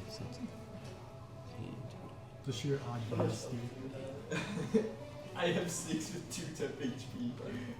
8. Actually? I have 8. Okay. 7. You take 19 psychic damage from this. Yeah, I'm down. What's your total health in the first place? 32. I was not at full health when we started combat. What, like that's your max health, 32? Yeah, 32. That's one above. Something evil's about to go on. That's what he's doing. No, this is like. Let me check something real quick. This might be bad.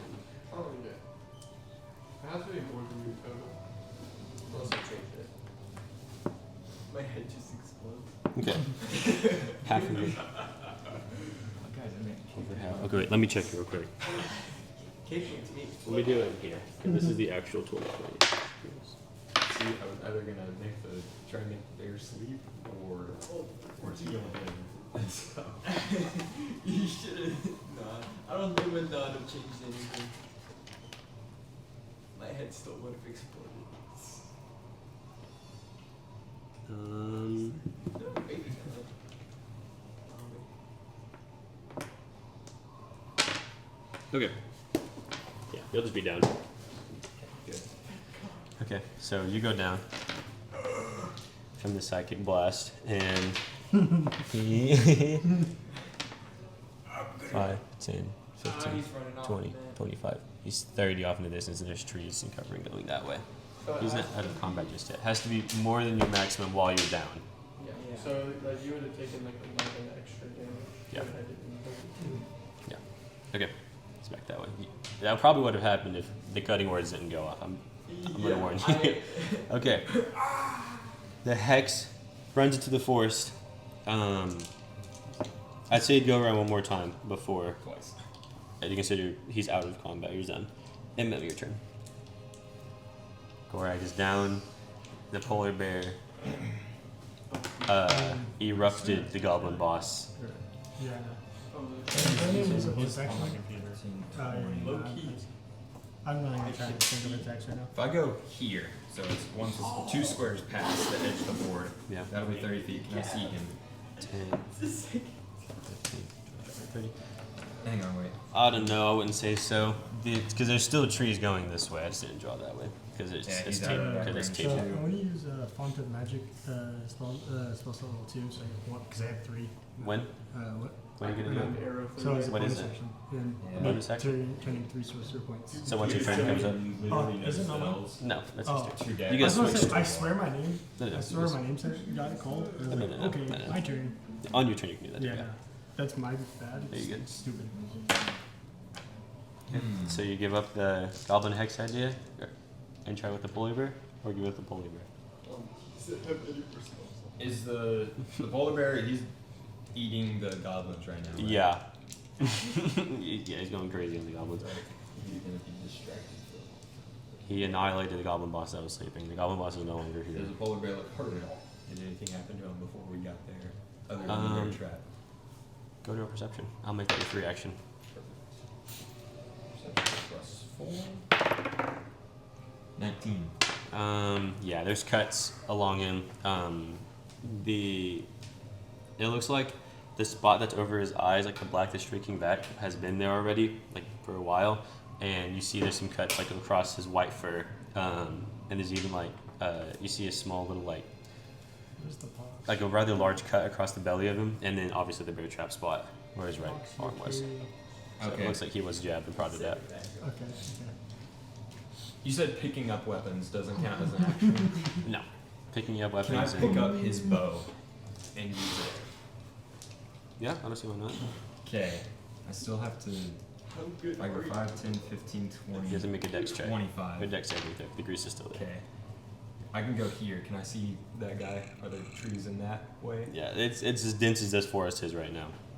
Is there Yeah, anywhere I every can go to direction. where I can see him? No. I don't think so. No. Okay. Then I'm just gonna get away from the bear. Dex saving throw as you leave the grease. Plus 4. 6. You fall prone. Right where your spot was. Alrighty. Yeah, well, in my turn. Okay. Goblin's dead. Goblin's dead. Rowan, Gorag, Calderon. My turn. Mm-hmm. If I get right here, can I shoot the dude? Like I it's said, there's dense, like it's pretty dense going that No way. I know I chance. didn't draw it going this way, but I don't think there's a path. Doing the math. It's so. I didn't want to do. That's such a good little sight line. I didn't want to do straight alcohol over the entire board whenever I cleaned it. So I don't even know what we're doing. Yeah, for real. I'm the shot over. Like, alcohol.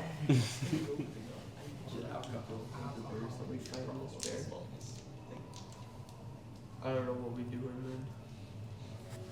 I'll just come. 'Kay. Into the middle. Hello down there. And, Calderon's above you. ask everyone else. What's the plan? My turn. Okay. Please open ended for everyone. Gorag, death saving throw. Oh no. No ones. That's a 2. Okay, might need down 1. It's almost the one. End of your turn, Calderon. Successes, just moving over. A 10 check. What's Holy the water 10? on him to keep him. What's a 10? Is that a fail? I misplaced it. It's just a rock. Because like a 20, John, like a, it'd be 11th or 20. Right. Holy water so we can No, if the roll is 10 or higher. You only get to throw it once. though. Okay. Yeah, it breaks. It flasks everywhere. But So one there's a is 20 20. on it, doesn't Yeah. it's pretty good. Okay. Holy water I should would, do damage and you feel damage at the same time. You can hit someone with it. I'd like to jump to the next tree. Okay, one more acrobatics check. You are 20 feet here. Let's see it. I just don't want to fall down, guys. No, 9. Or no, 10. 10. Okay, a little less graceful than last time, but you are able to kind of jump. The first branch kind of snaps in you, but you're able to grab onto one of them with one of your arms and you pull yourself up. Number 10. Man almost falls out of the tree. Okay. I'm coming for you, Gorag. I can see him barely in my vision. Yep. Maybe like a 1 pixel of Gorag. the hair follicles. They're all the shrubbery. Stay That turn. ends my turn. Yuki. We'll break down a shrub in it. I got it. I come here and help. Help him up? Yeah. Yeah. That'd be your action to help him up, but yes. Yeah.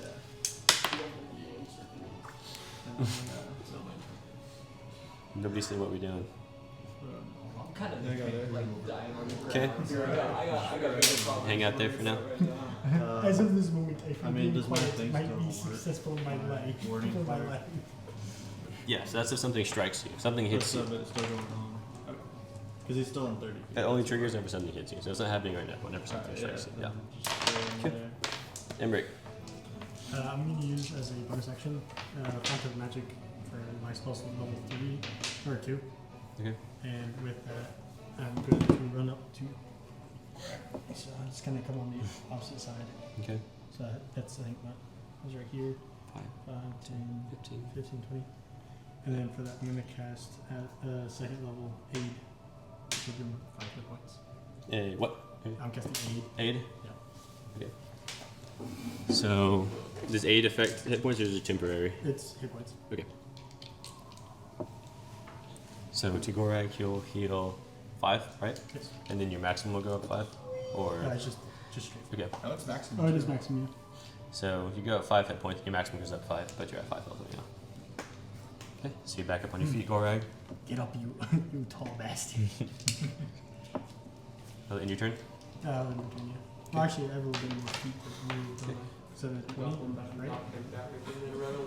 You have 10 left. 10? Yeah, that's good. Get back up just to Once again, I'm going to start running. Okay. Oh, they put me in sideline. I'm so dead. The polar bear's turn. He is still thrashing at the goblins. His focus is only on the goblins. We're He good. doesn't. It's like he doesn't even see you guys there. we're stressed. In the bear's turn, the goblin Vex's turn. He moves and dashes 60 feet into the forest, out of line of sight. As far as hostile creatures, I'd say that this. I'd say that this fight is over for now. The polar bear is kind of just left on his own, and he's still inside the grease. Eventually, the grease goes away, and he's still just tearing at the goblins, eating them, all that stuff.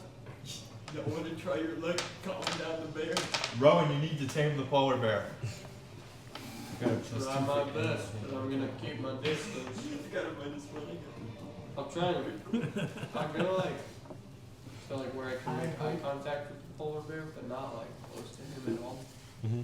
And I'm just gonna try and calm him down as best I can, and like not mess with him, but like not get in his way, just be there. Alright, roll animal As handling. calm as I can. Can I give myself guidance? Yeah, sure, why not? Bingo. Because we're out of combat, so while he's thrashing into the goblins. Oh. 7. 7. He doesn't hear your calls or anything like that. He might have heard it for a second before That's alright. the sound of goblin pile. I just wanna sit in front of him, farther away, like in between those 2 trees. Okay, so like right here, No, in front of him. right here. Yeah, I'll make my way over there slowly. Okay. Can I try to get off the tree? Yeah, I say you pretty easily. Snap my neck, just like the goblin. The player is just eating the goblins now. I'm going to go and make my mosey way back up to where we started and confirm that we still have the chest there. On the very top? Yep. Okay, go ahead and so you're climbing something.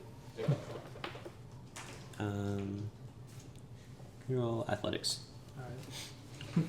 Greg, I may need help. Greg, I may need help. Greg throw. Athletics. Operation for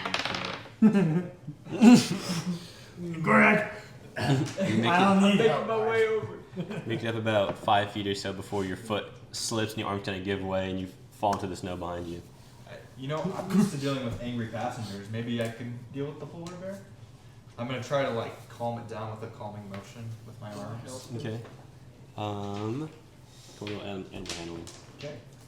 Can I help it? You're up Yeah. here. We need you down help me. there. Advantage. Yeah, from helping. Sweet. 1 and 2 and 2. 10 or no, 11 Not terrible. 12. and 14. 14. Okay. You see, he's calmed down kind of naturally from no more goblins being around. He's not the ones that he can't eat right now. And he's kind of eating and he's kind of looking at you, eyeing you as you kind of walk towards him. What do you try to say to him? Or what do you try to do? Easy does it. Easy now. And he eats. He's still bones are snapping and you hear the leather kind of squeak in between his teeth as he bites down into them.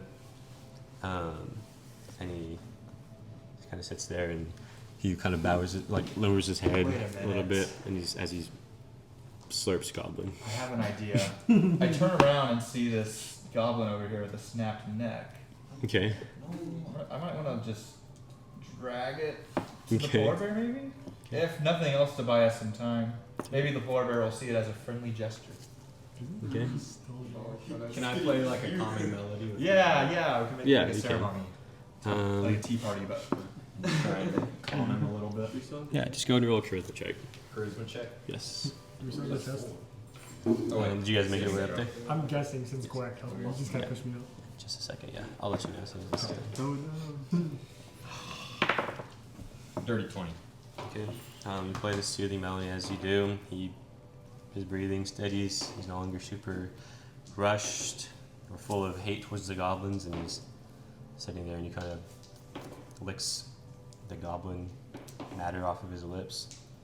And he looks around and there's like a piece of like goblin hair. He licks it up and he starts walking towards the goblin that was offered to him and begins sniffing it, and he starts eating that one.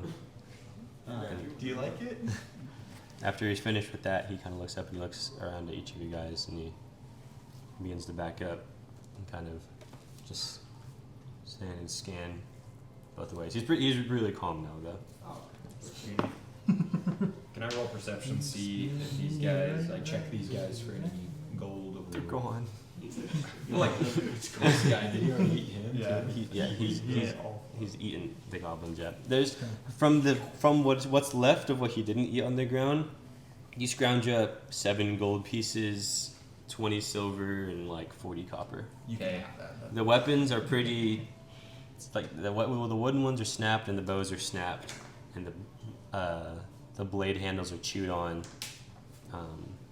But yeah, you're able to find out of it. I'm gonna give the coin to Cyborg over here and say, Yeah. It's gonna make you on top of the cliff. yeah. Yeah, you start walking over there, and as you do, Emmerich and Gorag, you're able to lift Emmerich, and you kind of give a 1-2 boost, and as you do, you. It's the metal, not me! Gorag lifts you up and propels you up, and as he lifts you up off of his knee, you go up, and you make it like 5 feet above where you're supposed to land, and you're able to land onto the snow. Thank you, And you look in front of you, and there's the chest still there. Just good. We're good, Gorak. Gorag, can you give me a lift too? No. Yeah. Okay. You're able to pretty easily do the same thing, yeah. Can I roll acrobatics to do a front flip on you? Sure. Don't roll it. Natural one. 14. Okay, you're able to do. It's not super graceful in the air, but you're able to land it pretty well. Sweet. It's more of you got like the propulsion flipped you, not you controlling it in the air, and you land it pretty well there. Okay. And then I'll give the 8 gold, 20 silver, and however much copper. 7 gold, 40 Emmerich. copper. Yeah, whatever it was. I don't know. Okay. So you give that to Emmerich. Yeah, and say for this and tap onto the I feel a little emerald thingy. shorted, but What? I said I feel a little shorted, but that works. Okay, so you get 7 gold, 20 silver, 40 Rock, copper. paper, scissors game is completely fair. I'll make my way up there and start ritual casting detect magic on the chest. Okay. Just call. Okay, so you guys are all closing your way that way. Oh, I miss polar bear. As you guys begin walking that way, you hear distant crunches of snow behind you. You turn around, and the polar bear's slowly stalking, following with. With us. Yeah. Oh. Well, come on, buddy. I'm not risking I'll continue motioning for Anything. the polar bear to come on. He's at the bottom of the cliff now, and you guys are all on top of it, looking down towards him. Alright, well, yeah, I'll go down and try and help him up. Okay. What's the worst that could happen? 5. Okay. So Gorag, Wait, Gorak, don't do that. What's he gonna do? you're able Eat me? to slowly make your way down, and he makes his way over, and he's been sniffing you on the way down. And as you land into the snow, he just starts to. He's probably to your chest, might get this. And he's a rather large bear. I think we're forgetting how heavy a polar bear is. 1,200 pounds. Glenn is not. It's 1,200 pounds plus. So he's pretty calm with you, yeah. I'm gonna like. What is that? I'm gonna like try and motion like you want up. Okay. He has an intelligence of 2, Oh, so he kind of just stares at you. That's more than Borak. He kind of just stares at you and eyes you as you motion with your hands. Set out like the fist a little slowly towards it. Okay. And you motion your fist towards it. As he kind of does, he picks up his nose and he begins sniffing it and he begins licking what you can only assume is like some of the goblin that might have hit you, like the smell of the goblin on you. He begins licking it. I think Yuki could write his mouth. Do I try to get polar bear up or do we need Mount it. I definitely do. Can I investigate the box and see one hand every single angle of it? on the other? See Sure. if there's Yeah, any, roll like, investigation. anything I can get from it. Yeah, I got it. 19. So there's no obvious lock on the outside. It's not even a keyhole or key slot on this chest. The hinges on the back side are this strange bronze, and it's a very light, like sandy kind of wood on it, and all the bronze embroidery that are kind of wrapped around the edges of the chest that give it structural integrity glisten this faint blue. Magic. I don't know what that means. You're the one investigating it. He's investigating it. Yeah. I thought I know, but No. I'm He's casting magic. magic. Detect magic? Okay. Are you waiting for the ritual? Yeah. Okay. While this is happening, you guys want to do anything else? It's what, 10 minutes? Okay. How long does it take? 10 minutes. 10 minutes. I guess we can help. Yeah, but it's not enough, and we're not in a good position. Help the bear up and then we can rest. No, because If we have rope, the we can, goblins like- Why are we still helping the low-key. bear? Because it's ours now, apparently. Yo, free bear, like come on. I do have rope. I'm gonna Game get free. eaten. I also have He's gonna rope. think I'm like a combo. You have what? I have rope. If we want to try and bring it Rope up. it up? Well, how much does a polar bear weigh? Between 900 and 1,600 pounds. This one's on the upper end of that. 1,600 pounds. Is the cliff like? The cliff comes out and then it bends in as you go down. So if you were to sit back to the cliff, something would stretch over you like that. Okay. Can I pull a Frankie? Any? Throw it back? Or we just go that way? Yeah. What are the odds that it could like break and we could like dig a path up? Don't we still have pickaxes or did we leave them at the? It'd take a bit, but yeah, it's just packed cold earth. We're gonna make sure this polar bear goes with us. If anything, we can follow the polar bear and see where it leads us. Yeah. Welcome to D&D. Maybe there's a goblin. There's always going to be an adopted something. Did I hold on to the pickaxe? Yeah, I'd say you guys just brought it along with you. I mean, you brought 17 potato sacks, so what's a pickaxe is a Yeah. stretch. So Oh, let's see. Forgot. I always keep random stuff and check my We Only can science decide. perception Give or the bear a investigation to sled. see if he left anything You on can his climb own, onto or the is chest. everything like No. does on How backpacks tall's now? the chest? everything's pretty much on his backpack, yeah, on his back, on this person. Again. Can I Then like, again, it's a work on 1,600-pound bear. tiny You can open mechanics? Just start fiddling with stuff, Well, waiting. if we get Yep. Make sure I'm up to date. Dude, I'm just gonna Stuff meditate. Bro, you're gonna Take be our rest. the- 4-hour rest, whatever that is.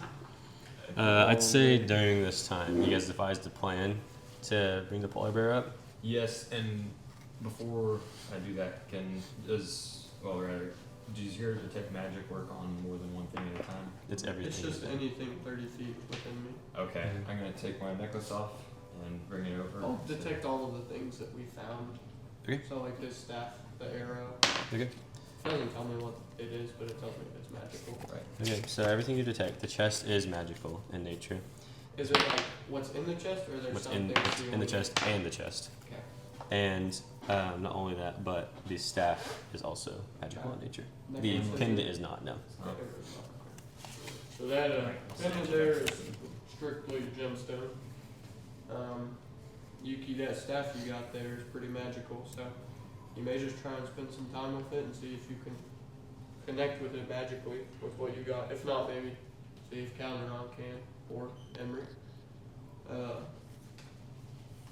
as for this chest, something inside of it's magical. And there's also a magical presence, kind of stopping it. So if we can get something out of here, we need some anti-magic something. I don't have anything right now that can do that.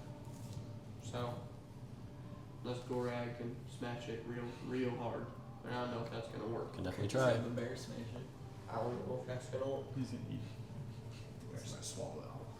Can definitely try to open it with strength if you Then want. we'd have to kill the bear. I'll give Gorag my crowbar. Okay. That's a wrong. What do you want me to do with this? Ooh. Could try and open up that chest. Just a We're like really ADHD I kinda do- right now. Are they not working on the bear? Or are they working on the chest?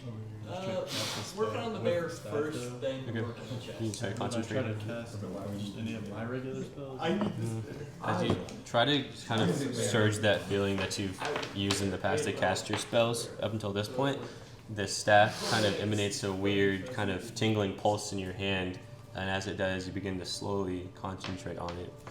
As you do, a sharp vision penetrates into your mind, and as it does, a rather large serpent comes up in your mind, and it is in this dusty red kind of, it looks like red packed rock. As far as you can see, it stretches maybe 30 or 40 feet before enveloped by darkness. There's a single light coming from a point above you, and it shines down at the rest of the things around you. You look around, you see hundreds of tiny black snakes begin to swarm out from the darkness, and they all look towards you, and they look up, and they begin kind of swaying in motion. Go ahead and roll an Arcana check.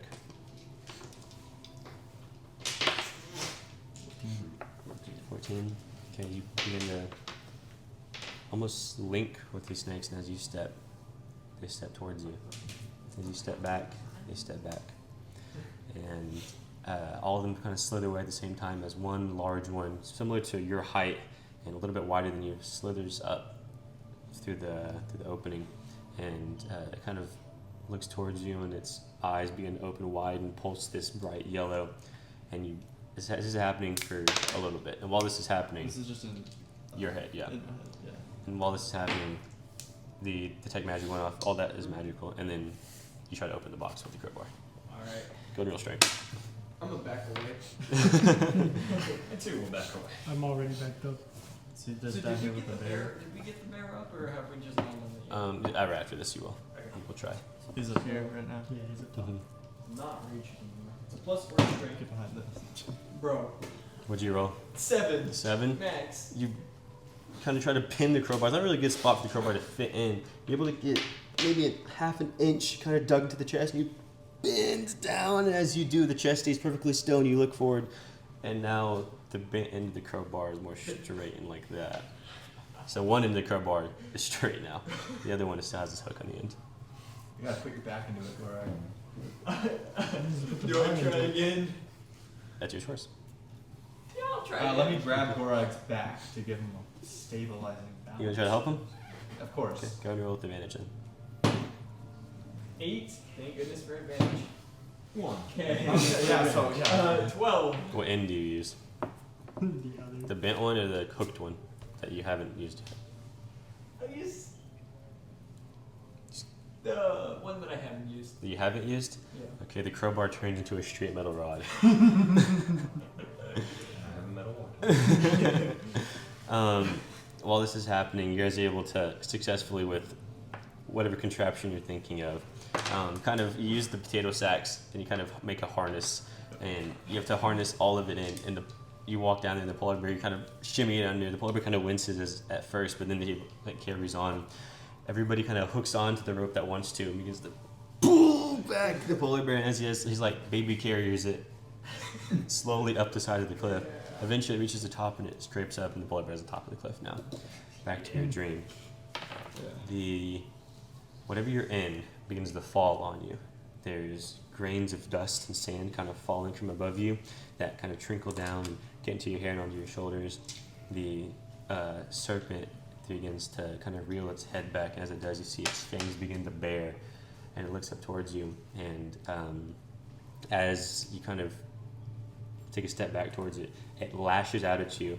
You see its fangs kind of sink deep into your arm, cascading across the rest of your body, and the blackness begins to swell across the right side of your body. It links up to your wrist, and you come back to reality, and the end of the serpent's staff is moving, and it begins to look towards you. I'm gonna scream. Uh, Just like fall backwards. Okay, you fall back and kind of let the staff fall into the ground in the snow. You guys all hear this. You hear Yuki kind of give it a little yelp from behind the tree. I'll run too. Okay, just make your way over there. And as you round the corner, he has his back towards the snow, pressed up against the tree, hand on the ground, other hand on the ground. He looks perfectly fine. The staff's in front of him, perfectly still. Is he still? He's fine. Yuki's fine. And the staff is just there on the ground. You I'm okay, gonna look little up. one? I'm gonna look up. Sorry, sir. I'm like physically just shaking and I can't even like get my words out. Okay. I'm gonna look at my arm and see like if is the blackness still there? Or, Your arm's perfectly fine from what you see. okay. I'm gonna go and grab it again. Okay. So you reach out towards the staff one more time. Yeah. Slowly, very slowly. Okay. As you do, you reach it up and you perfectly fine right now. You begin to try to channel what you bring, what you use to cast kind of like your spells and such. And as you do, the serpent's, the head of it kind of begins On to, the staff. Right? yeah, on the staff begins to move and writhe like a snake. And it extends upwards and it looks towards you. And it bares its fangs and it looks into your eyes, and as it does, you kind of begin to move it, and it's sitting there at the end of the staff, part of the staff still. Like I can control it. You haven't tried yet. Do we see this or is Yes, yeah, they're seeing this Like, happen. can y'all see this? Yeah, you guys are all seeing this happen. the stuff moving? Yes. Yeah. Well, the snake just bit me, but now it's here and I have no bites on my arm. Well, Does anyone know what this means? not entirely, or Looks At like all. I've chosen you, boy. it could be that. I think he wants to kill me. Who knows? What's the snake doing right now? He's kind of just entranced with Yuki, kind of just staring at him, more so awaiting something. Can I try to like say hi to it? You wave at it. Yeah, Yeah. just You wave at it. He kind of follows your hand back and forth with his eyes. Try something on. else. little Try one. shutting your hand out. You do that, and it still hangs. It's just sitting there looking at you. okay. Can I Try casting with the little one. Something small, nothing big. We'll be here as support. You want to try to, all my You- attack spells? you want to try to lash out with it, or Shoot it into that tree over there. Just and do the attack tree, with this yeah. one. Okay. Go to tree, little one. I'm just gonna point to this tree right now and just the one next to you? yeah, Okay. just say attack. Okay. Just you, say it. you kind of poke your hand out and you say attack, and as it does, as you do, the snake reaches out and its neck extends and shoots 5 feet outwards. It clamps into the side of the tree, and you see a green ooze begin to pile up around its mouth and streak down the tree. Well, I'm not going anywhere near Walk you. up, not touch it, but investigate the ooze. Not touch the ooze at all? Yeah, no. Okay. Yeah, you walk towards it and you kind of look, and the ooze is just dripping down the side of the tree. The tree looks fine, but the ooze is jutted out. It's like a green, slow, syrupy liquid.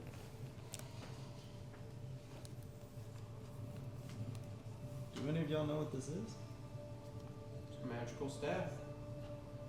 What? It's magic. Rowan the, might the know. things you dance and Rowan might know a little bit about it. From your past and kind of your expertise in the with wildlife and stuff, you know that what came out of the snake was a form of venom. This staff's letting you control the venom of this snake. It's pretty lethal. Is the tree burned? No, the tree's Yeah. fine. Yeah. Okay. Well, it's pretty scary weapon, I'm sure. Find more goblins or something to use it on, you could deal a pretty powerful punch to something. You gotta be able to control it though.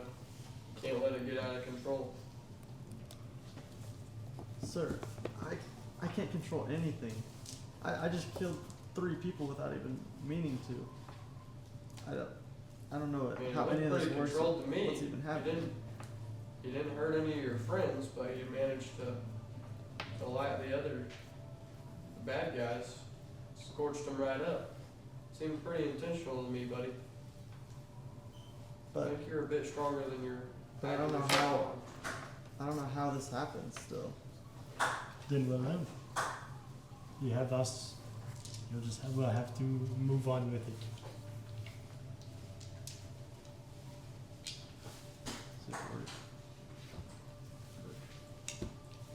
Good time for you to learn. We're all learning right now. That's what this is for.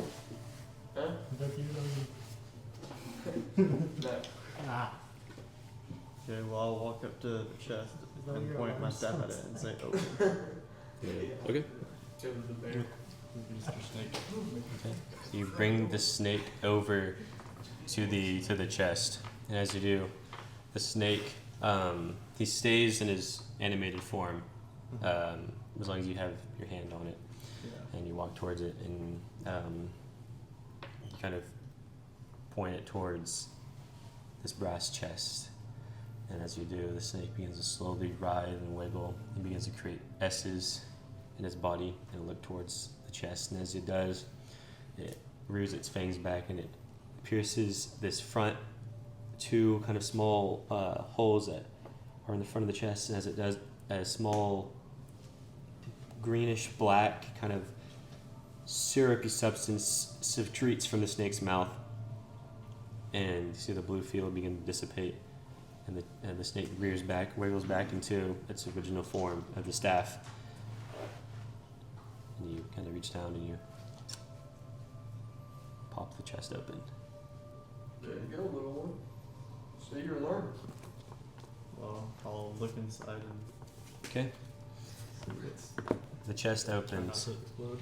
You look down. It's aligned with a very nice red, velvety, kind of felt material. There's a gold kind of sash surrounding this mantelpiece that's made out of this very nice black kind of obsidian material, and on it rests. We'll see after the break. We'll do a break real quick. Okay, this is the second half of the Everfrost campaign, episode 5. So we just came back. We arrived after a quick little scuffle with a band of goblins. Gorag once again was at the brunt of most of the damage, and they found a new compatriot along the way, a polar bear with some strange black runic markings around his eyes. And so, you guys just pried open this chest. And after utilizing the mouth of this black snake to open it, inside of the red velvet, very nicely constructed box is a long, curved sword. You kind of look in, Yuki, as you're the closest one to the sword, and as you inspect it, it's a fine silver blade. It has enough weight and is large enough to be wielded with 1 or 2 hands. And it's ran with river-like lines across this nice, kind of has a hint of blue as it kind of eclipses into the sunlight running along the blade. And it's interlocked to a golden handle made out of this very fine dwarven gold, each with so it kind of curves up and back, and on the actual pommel of the blade, the handguard is 2 wings, 2 metallic and silver wings that kind of jut backwards a few inches from the actual hand. And on it, the actual handle and some of the blade itself. On the blade, it's written in Elvish. On the handle, it's written in Dwarvish. So, who can read Elvish? First, Everyone? I'll pick it up and raise it out. Okay. Do you think this is what we came out? We're both allowed to read. Out here for? No. It looks dwarvish and some, but there's elven on it. I So don't know. I can read Elven. if you can read Elvish on the silver bluish blade, it says in Elvish, once enemies, no more. And if you can read Dwarvish on the handle, it says once enemies, no more in Dwarvish. Not only that, but it also has on the back side of the blade, on the back side of the hilt, on the inner part of the wings, there's a word. Half of it is in Elvish, or no, all of it is in Elvish actually. And you kind of look down towards it, and which ones can read Elvish again? Okay, it says Aglos Rue, or Grace Wing, is what it's called. Well, do you want me to leave it in the chest until we return it? Or what do y'all think? Probably best. Something like that shouldn't be waved around in a town like I'm about to hit. Yep. Whatever works, unless someone can wield it. Looks a little too graceful for Gorak here.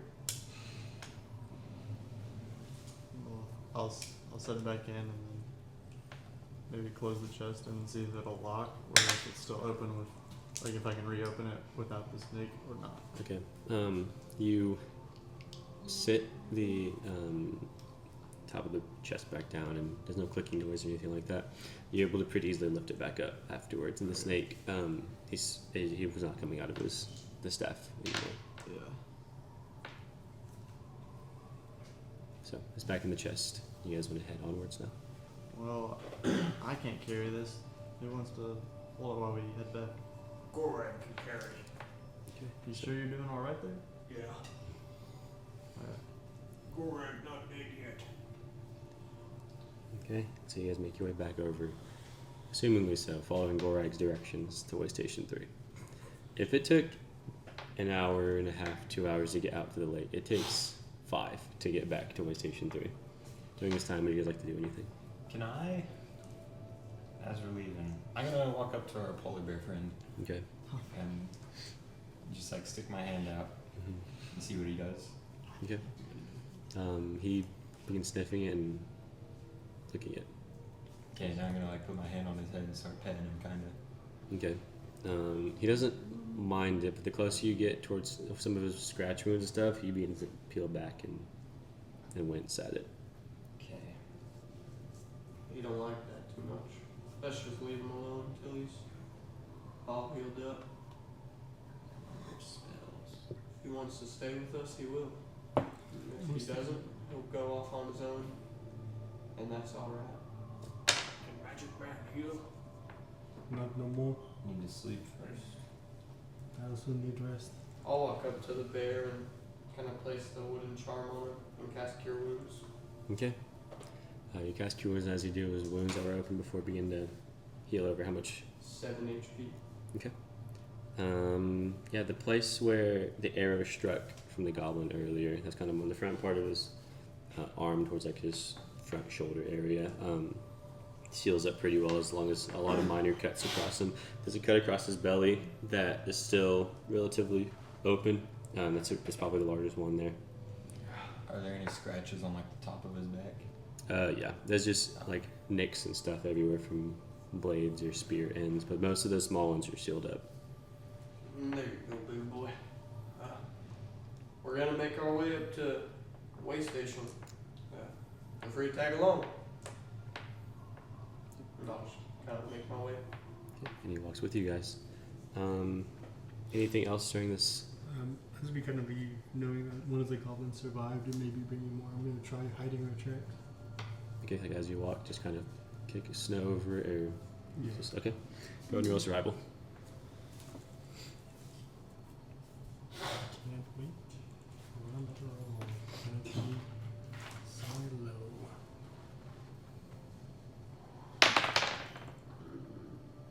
Five. I called it. You're able to hide your tracks, but once you hide those ones, the ones you make, you don't notice. And so it kind of divulges into just a single set of footprints walking in the That's direction. better than nothing. So after the 5-hour walk, after 5 or 6 twists and turns from Gorag, where you swear you've been walking this direction before, eventually you make your way to the base of the hill, where at the top of it you can see the mountainside cresting over where Way Station 3 is. I'm gonna tuck my necklace into my bag to where it doesn't look like I have a tumor on my chest. Okay. Yeah. And you guys make your way into Way Station 3. You approach the front gates, and as you get closer to it, some guards look down, or some militiamen look down from their posts. They're not on anything, but they just see you walking up the hill, and they see the bear with you more than anything, and they're like, what business do you bring? Hello? Why are you all looking at me? I was looking at you, but you ahead of me. Alright. Just looking for some lodging for the night, sir. Okay. And he walks backwards. Both of them have, one of them has a crossbow ready, like just has it equipped across his chest, and the other one has a spear in his hand. They kind of separate themselves between each other as you guys are walking by. They say, or the man that was talking earlier with the spear, he looks down and he goes, "What's in that box?" Just some spoils we found. And he looks and he We're on a quest for Mo. Back in White Wake. He kind of lines up a little bit and goes, "Oh, Mo, I do know that guy. Okay. I guess you guys are okay." But, and you look towards the bear and he goes, "Is that thing He's friendly. trained?" Yeah. He trusts us. Just don't get too close to him. And he's going to walk through. And as you do, you enter into the rest of the way station. You kind of meander about, and there's a small, there's a few huts and houses here and there, but there's 3 kind of central hubs. There's the railway leading into town, which is closed right now from what you guys remember. There's this small kind of tavern-esque diner place, and then there's a really long but quite short lodge as well. What would you like to do? Make our way to the lodge, gentlemen. I'm tired. Ready to get back to White Wake. I know this is a tomorrow problem, but on the way here I was thinking, so our main source of travel is trains, yeah? Correct. For the most part. How are we gonna fit, I turned to the polar bear, it on a train? We'll see what happens. We'll get to that problem when it comes to us. If we have to part ways, it'll be alright. It'll be alright. Go right or walk. Alright, Greg. That's a long walk, bud. We'll see what happens. You guys eclipse past the diner tavern place as you walk towards the inn to stay at, the rather long lodge. And as you guys do, you hear a voice coming from the tavern, and all of you kind of glance over at the same time as you hear, "You guys actually returned!" And you turn around and you see Stinley standing at a broad 3'8" in height. And he runs towards you guys. And he goes, "Oh man, you look terrible!" And he kind of looks around. And he goes, "Who's that?" And he points towards the polar bear. Who is that? It's our buddy we found. A couple goblins were trying to eat him for dinner. Oh, that's And he decided to tag along. terrible. Were you able to get the what Mo wanted? And he looks towards the box, kind of awestruck, and he goes, "So you actually did it?" It took some effort. A lot of effort. Well, what was it that was guarding it? We never saw it. I don't. Do you guys know what it is? Fat man. That's man. It's called the Hill Giant. Stanley. They're pretty mean buggers. Couple back home. Seen them before. Not too fond of them. Pretty scary creatures. I share that with you after what happened to us. Well, I've kind of, and he, as it gets interrupted, and a group of people come from behind him, and they go. One of them is quite obviously drunk. He's a rather large, bulbous man, and you've actually seen him before. He was a part of the big table at White Wake. All of them kind of had this orange hair and these like runic symbols on them and tattoos on them that were heavily drinking and eating. And this is the quite large one that kind of let out a large burp a while ago. And he goes, "Oh, it's you. It's the man that he speaks of." And he points out towards you, Gorag. And Stinley goes, "I got a little excited," and the like a lot, like the whole swath of people come out that were from the table at White Wake. They all walk towards you and they begin asking you. The big man is like, "Well, how did you end up doing it? Killing the giant with your bare hands?" And Stinley quite obviously lied about and made up a tale of heroism while you guys were gone. Go on, tell me. The eyes are a very soft spark of a hill giant. Take them out, and it leaves it panicked. While it was panicked, it slipped on the ice, and I was able to break its neck while it was on the ground. Go ahead and roll persuasion with advantage. Yeah. I saw it happen. It was terrifying. You flew into a mad So by rage. this way.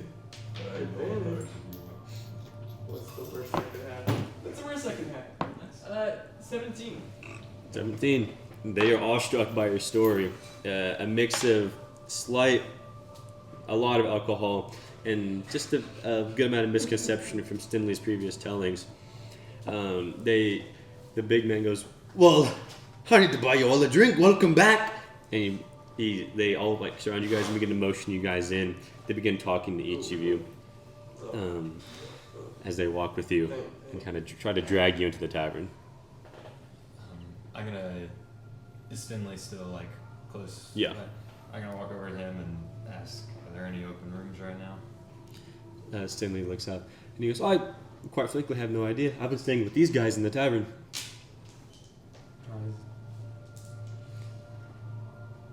"I bought you guys a round of drinks." And he looks up and you smiles. I'm too tired for drinks. Yeah, what's the worst that could happen? I will go get a room. I'm gonna go. The bear get inside. Bring it the one outside. Put it in a bowl. I want to kill this. Do without pets. The band kind of walk with you guys. They kind of stretch their distance away from the bear, but the bear still walks with you guys. They begin to talk about tales of heroism regarding you. So they talk about how Gorag killed the giant with his bare hands. They talk about how, and they call you the mysterious figure because Stanley doesn't know your name. Good. They talk about how you bravely were able to rush in first and cut the giant's ankles out from underneath them. They talk about Rowan's marksman eye and how he's able to pierce the giant's heart from over 300 feet away with an arrow. I remember that. They tell tales across that about how both Yuki as well as Calderon were both able to kind of mend their magic together and blow one of the giant's arms clean off with a powerful blast of magic. And then finally, they regard you as the leader, Emmerich, and how you constructed a masterful plan regarding all of this happening at the same time. You guys are in the bar now, and they are chugging beers with you guys. They're ordering rounds for each of you. Do you give the bear stuff? The bear's kind of poking his head in from one of the doors, and the person that's watching the door, one of the workers, is too afraid to say anything, trying to move the bear, until he kind of just lets him sit there. The bear can't fit into the door; it's too wide. I'll pass the bear a beer. Pass it off. You kind of let the bear take a sip. He takes a lick of it and begins licking up. Eventually, he grabs it with the top like the lips of his mouth, and he drinks it back. This occurs for maybe an hour and a half or so. While this is happening, one of the men that's kind of in that band looks towards you guys and gets a little bit more serious, and he goes, "Hey, where did you guys find that bear from?" Bear department.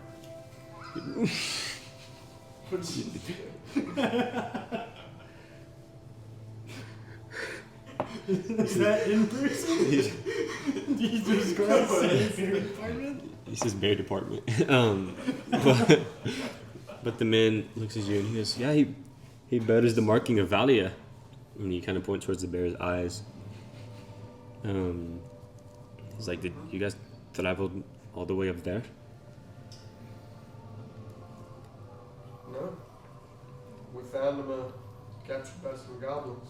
It's a long way from home then. He, kind of gets a little bit more serious, and he looks down and he goes, "Listen, I'm from Valia, and if the tales of Stimley's word were true, we need your desperate help up there." And you guys are kind of woozy just ever so slightly from the beer. People are singing distant hymns about you guys, all kind of singing your tales of heroism, telling stories of each other over and over again. And as you guys are kind of like rounding off and finishing your drinks, he brings you on and begins talking with each of you. The wind gusts in them. But as he kind of speaks, he has a very different accent from what you're used to. People that have kind of been traveling around the area of Truba, I know that this is from probably Rowan would know this the most. This is a northern accent, very, very much north. People that used to sail seas in their ships, complete great sagas, tell stories around gallons upon gallons of ale. He says, "Now, my town of Valia, in recent years, a great curse has come upon it. Now listen, I know your great stories and the wealths and riches it may bring you, but unfortunately, I am begging for your help and offering nothing in return. You see, for the past few years, Valia has been under a great curse. Our dead, knowing no rest." And he looks back towards the rest of the people. "Me and my band are no match for these, but I feel like you will, though." What kind of curse is it? We don't know. There was rumors of a death shaman in the woods. He arrived one day. This is all superstition. But ever since then, people have been telling tales of how they've seen their loved ones once more, just as a shell and a husk of what they used to be. Well, I am begging think each of you. about it. I understand. But we also have to make our way back to White Wake first. I also understand. Will you be here in the way station for the next few while? I can only promise to stay today and tomorrow. Okay.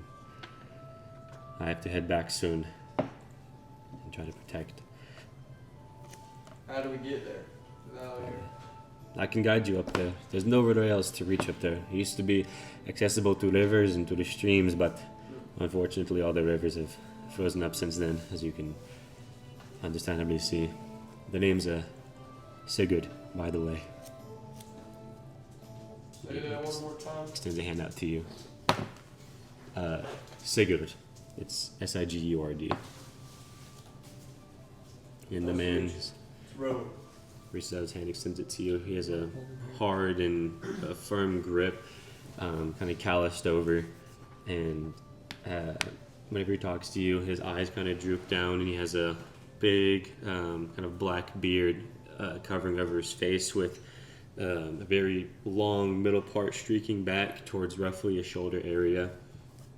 He has this very old red and very faded red and blue tunic, kind of in a cross section where the blue is a diagonal from the blue and the red's diagonal from the red on his shirt, and he has these like darkened chainmail kind of shoulder pauldrons that droop down. And he kind of looks around and he goes, "Now, I know I'm asking a lot, and I know you know nothing about me, but Valia will forever be grateful for you if you come help us cleanse our land." Now, this is all the information I could give you. I have not been there in quite a bit. I just heard of it recently. But I do know one that could help you. He lives up there, deep inside the forest. We have to grab him on the way in. If you're not back by tomorrow night, I will head alone, and I will understand with your choice. But if you decide to help, like I said before, we might be able to promise you anything regarding riches and spoils, but we'll be eternally grateful for your help. Well, I always want to help out wherever I can. I don't know if we can be back here by tomorrow night. We can try our best, but I also can't speak for the rest of my friends if they want to help you or not.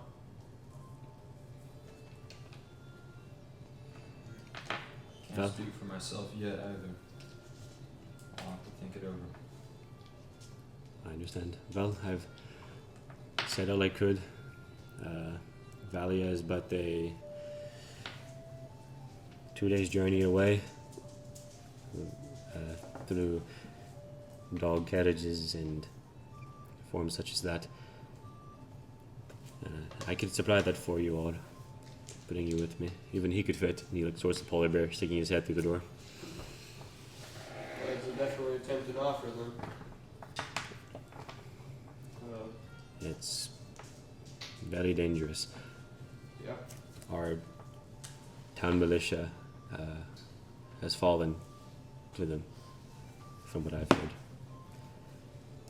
Numbered maybe a dozen or so men. But that's all Well, I know. We'll talk it over and get back to you either tomorrow morning or later tonight. Okay. And, see what we can do. Okay. Thank you for listening to me. It's kind of hard Hope we to can help. address you all as your proper names, such as Gorag Eyegouger and the rest of you. But is there anything I can call you all? Something to tell a great saga about for each of you? No. Not yet. Okay. We hardly even know each other. So, Maybe you will earn that name one day in a glorious battle. sometime. He kind of smiles toward each of you. He has a very holy smile with various teeth missing from his mouth.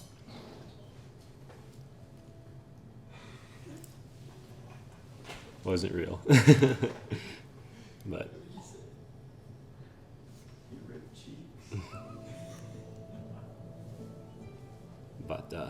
thank you for listening.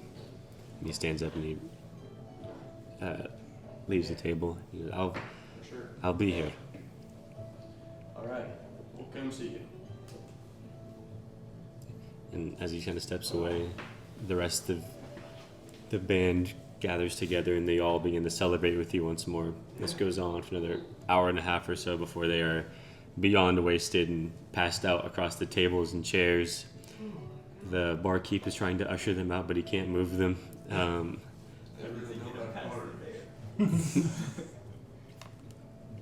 throwing him over the bear. Let's make our way up down to the lodge, fellas. What do you think? I need to sleep before I talk anymore. Can the bear fit? Surely. We can lodge it. So you guys walk outside and make your way over to the lodge. Okay. Yeah. As you step outside, you see a big pile of snow to the left of you, just as out of the entrance that's moving, like pulsing. It's covered in snow all around. He fell asleep. He didn't rest.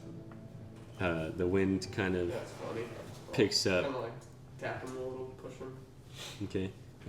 You kind of do a little jab towards him. As you do, he rises up and the snow begins to fall off of him, the snowman turning into a polar bear. He kind of shakes it off and he's breathing perfectly fine. He is meant for this environment, and so he begins walking with you guys up to the lodge. It's not about a 30-foot walk or so before eventually reaching it. You just go to rooms for the night?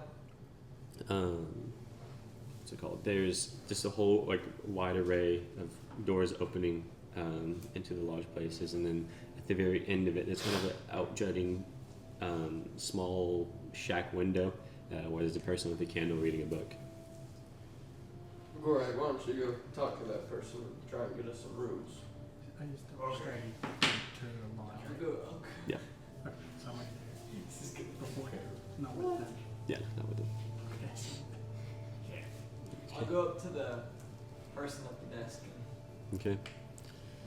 Is it possible to get a few rooms for the night? You kind of walk forward and your feet clamber and shake the snow off of the front of his desk. And he looks up towards you. He has glasses and a pretty like long and like twirled mustache at the end. And he looks up and he keeps his eye on his book. And he goes, "Oh, yeah. How many?" We've got 6 of us and a large pet. He kind of glances past you and he sees the polar bear. And he goes, "Well, I can get the 6 of you." That'll do. Do you guys have like a leash or a harness to keep him in place? I have rope. You could. Can I roll persuasion? Try and You walk up and talk convince him. behind him. He ain't going nowhere. Sure. He ain't going nowhere. Come on, we need this bear. 14. 14. He's like, "Sure, I guess. Just take the far room." And he points to the one the furthest away from him. You guys are all kind of arranged to where it fits one person for each of the rooms pretty comfortably. Who's going with the polar bear? Both of you guys? Yeah, sure. Rowan and Gorak both walk in. Gorak, it's hard for you to squeeze through. It's especially hard for the polar bear to squeeze through. He kind of gets stuck towards like the tail end where his hips swing the widest, and he tries to squeeze through the door. And as he does, you hear the door frame creak, and he finally makes his way through. He occupies probably 2/3 of the room, and you guys are kind of pressed against the wall as he walks in. It's more so just a bed in a room. That's probably the best way to describe it. And you paid up just 6 silver pieces for the night. So you guys all find a way to finally drift off into a well-deserved Stay awake. long rest. You stay awake. I'll keep watch. No, we're gonna need to keep watching it, bro. You want to keep watch? Okay. It's kind of just you keeping watching your own room then. Yeah. Everybody's by themselves. Yeah, we're all separated. We're Yeah. not in the same- Nine. Don't But keep you watch. said You in there's the 2 bed. rooms, so that's what Oh no, those 2 are fitting in the same room with the bear. okay. Ain't no getting out. Okay. You guys are falling asleep. Touches Go ahead and the- take a long rest. A well-deserved one. That's what I'm saying. After a long and hard-fought day, the sun rises in the morning. As it does, you hear at you guys' doors. You hear, "It's me, Stinley!" Outside. Oh, really? Yeah, he knocks on your guys' room, first row one, because you guys are the first one in line. I'll open it up. You opened up Get to the door. Yeah. and kind of Kind of squeezed next to him. It was a very warm night of sleep. And as there's the bear's furry body as well as his hot breath illuminating the rest of the room. Yeah, what's the matter, Stanley? You see his dog saddle and carriages behind him. He goes, "Well, I'm ready if you are." And he begins knocking on the next guy's door. Yeah, can you just give us, a couple minutes? We got a little bit to discuss as a group before we get out of here. He goes, yeah, sure. And he walks his way. He knocks everybody's doors before walking over to the dogs, and he has his giant hood on with his sleek glasses as the sun rises, and he begins preparing the dogs. Alright. Well, you guys heard Sigurd yesterday. I did not. Oh, okay. Well, up north they got some troubles going on. He just said him and his people were struggling with stuff. Actually, that's where his polar bear's from. Not sure how he got down here, but he managed to make his way this far south. It's about 2 days journey or so, but he's saying they need some help up there. Some kind of curse has got over their land, and they need some help up there. Can I roll history on Valia? See if Sure, yeah. Valia. And so, personally, I like helping out the community, but I told him I couldn't speak for you guys, and I didn't know what our decision would be. So, gives us something to do. Maybe we could make our way up there, stay here, just go, see what happens. I don't know. It's up to us to decide. got a 7. The 7. You remember how to spell Valia, Valia.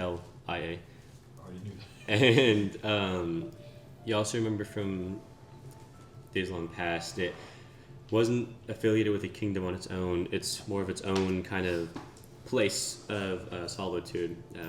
It was one of a couple dozen or so northern fishing and hunting more villages and outposts where it was ran by people called Jarls, people in their position of power over the rest of them. They were very, while they do live in one spot, oftentimes they get their food and their resources and they trade from far past their own lands. That's all you recall of Valia. I'll relay that. Okay. Yeah. So working for themselves and kind of just allows some kind of evils to get in, I assume. But I'm intrigued. It keeps me employed in some way. So I'm sure he didn't promise us anything, but if I had to guess, if we kind of saved their town, they're gonna give us something. I promise. So, if you guys are interested, he said the bear could make it with us. And I think I actually was just getting ready. I can talk to the bear this morning. So, I was going to get ready to do that. I think the biggest decision, if you guys are down to go, is if we go back to White Wake first or if we go now. Because he said, got to be here by tomorrow night. Unless Stanley can get us back here by tomorrow night. Or we just go straight there. Maybe we could use this sword and see how we like it. I think it's a good opportunity for potentially a large sum of money, assuming we are given something for saving their town. Yeah. Cash on sword first, then go. I agree. It wouldn't be a bad idea. Is I'd this rather- good to use?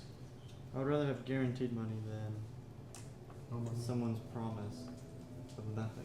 Well, if we don't turn the sword in, you could also use it for ourselves. It is magical. I don't know who can use it. I may be able to, honestly, but I'm not a sword specialist. Or I could. He's not a magic specialist. What? He's not quite a magic specialist. Where Just is need it? someone with a good. Well, good but it's a mix of- magical sword. Doesn't mean he has to know how to wield magic. But it could help. Yeah. Penalty kick? No, it's court. Podcast listeners, England's playing Norway right now, Where did they and I want Norway to avenge Mexico. Norway just scored. Okay. Good job, Norway. My vote is we leave now. And go back to Huawei. Go straight to Value. we could separate. I like that idea, honestly. We could have a forward group, know what's going on, and everyone comes in with our cash. I don't like that idea. With the storms nowadays and how the weather works, we're almost guaranteed to get separated, and that's not good. We don't have any way of speaking with each other, and that's a terrible idea, in my opinion. For you So guys, we leave it up for a vote. I like to. I'd be alright with going up early, but regardless, I think we need to stick together. Alright. Well, why do you care about some random town you've never heard of so much?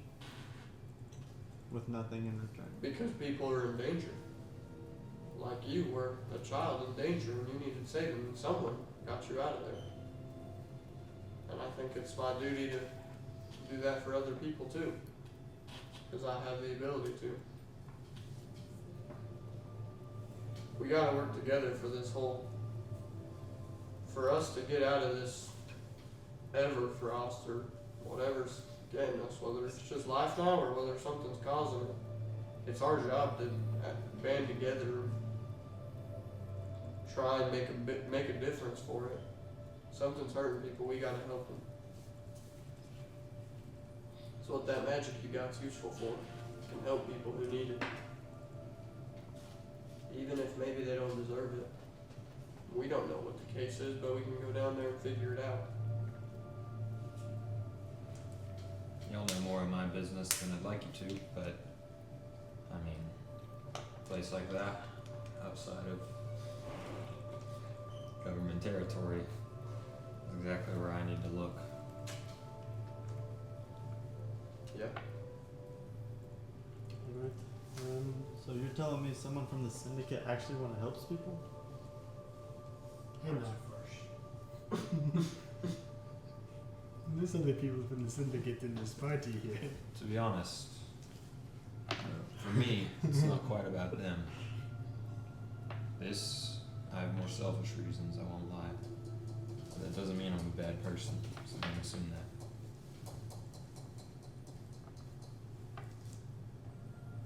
that. The syndicate doesn't seem like anyone that ever wants to help people, though. Just because some of the syndicate does that, you can't think of all the syndicate that way though. I mean, look at Music Man here. He hasn't done anything to hurt us. Yet. Quite frankly, helped quite a bit of people. Have you ever been to the syndicate? Do you know how they work? Quite frankly, no. I haven't heard great things. But that doesn't mean that everyone in the syndicate is a bad person. A lot of people in there want to help. Quite frankly, we've met two of them, and the two guys that I have met from the syndicate are quite helpful and pretty nice to us. So, from the experience that I have, it's pretty popular. I can't have a terrible feeling against them just because of stuff I don't know. Y'all must have been to a different syndicate than I have then. Maybe so. Our experiences are different. I don't know where you lie with them. You don't know where I lie with them. You work for them, I know that. That's right. It's not like the syndicate is just one person, though.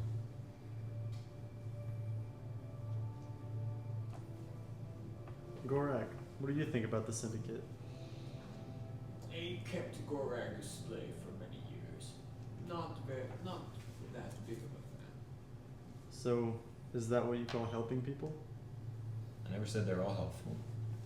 I'm just saying not all of them are bad. So even if part of the syndicate is nice, and then the part that enslaves people, you'll still defend it? Not defending the syndicate, defending the good people in the syndicate. like myself. I'm not saying you need to trust everyone who comes out of the syndicate, or any other affiliation for that matter. In fact, I'd like it if you didn't trust me, just in case something happens. I know something won't, but you don't. I don't want you to take that chance. If we go to this valley, we're trying to save people from the frost, correct? A little more than just frost, but yes. So why do we care so much about this valley and not the people inside of your own nation that are getting enslaved, beaten, and killed every day? Why do you care so much about this valley? It's, in my eyes, it's more of a stepping stone. Something we can actually help. Yes. There's an entire syndicate that rules this whole country. And the 6 of us right now can't do anything about that. We can't stand up against that right now. There's nothing we can do. They just had Gorag enslaved, one of us.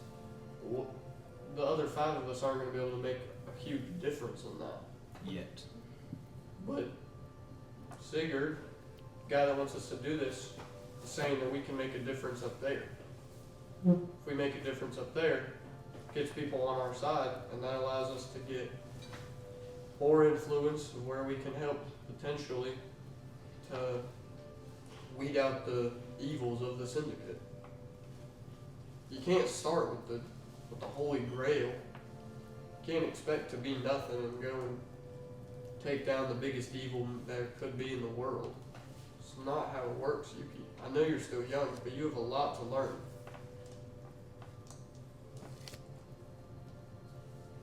Take it from me, who was born and raised in the Spire. You can't have good without evil. You can't have evil without good. The syndicate is bad, yes. They use slaves. I was a debt slave myself. I am still technically, but the syndicate is also the highest producing railroad manufacturing. They make most of our machinery here. They built it with blood. I've spilt my blood making it. But they also save so much blood for people that move. Yes, they are bad. There is good where there needs to be. Just not enough of it.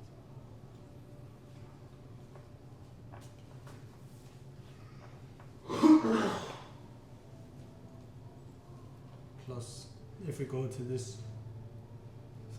valley. If you go to this valley, it's farther from the syndicate for you, from Gorag. It's okay, bud. Yeah, we can drop you off there if all things go on, but who knows? I say we make a decision now. We are wasting daylight. Do we want to drop off the sword, or do we want to just go straight to this valley? Do we even want to go to the valley? I'm enticed by the valley, and I think it's better that we just head there now. We can always take the. It's being referred to as a valley, so. It's Valia. The name is Valia.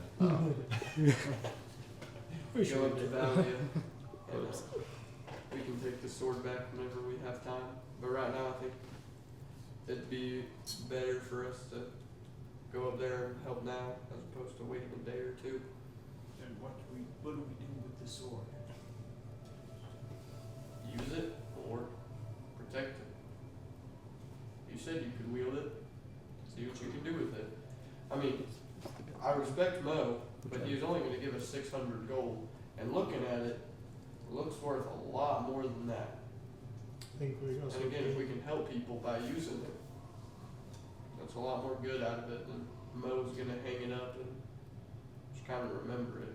No, not that that's a bad way of using it to protect his history, but could be used to save people. And I think that's a better way to use it. Mo probably thinks we're dead anyway. Also true. If we don't take the riders, then we still going back to White Lake. Yeah, he We can will tell tell that we will live our living. So me being still in life debt, we'll have to agree with our friend over there.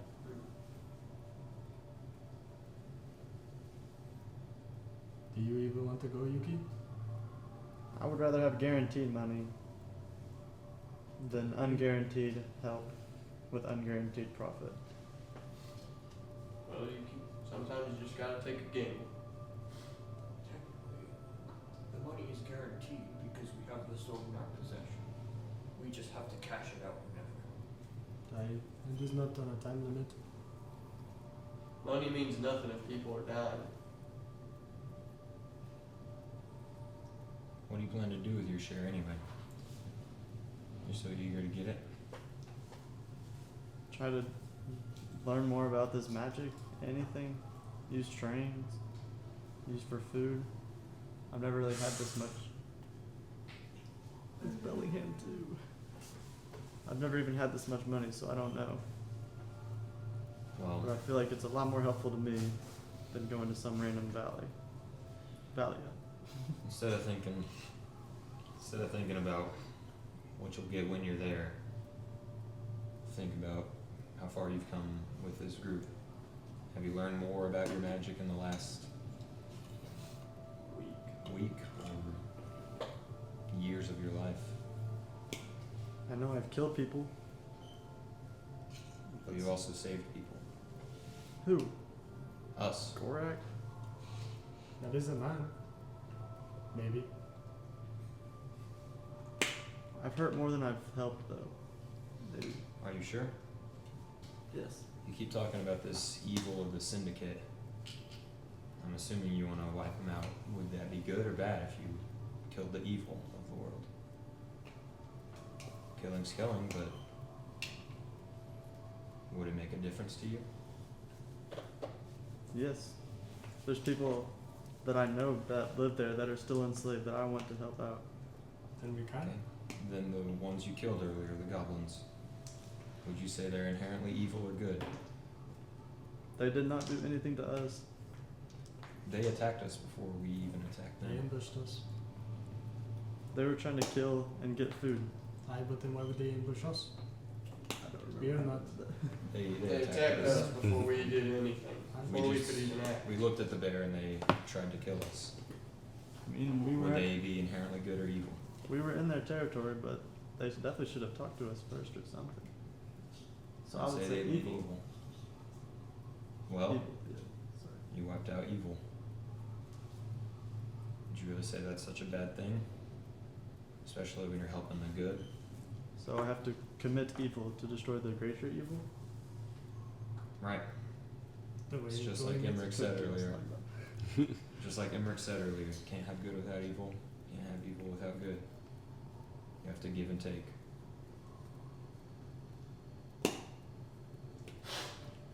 There's no end all be all for making the world a better place. You can't in one fell swoop make it all good. It comes with time and a price.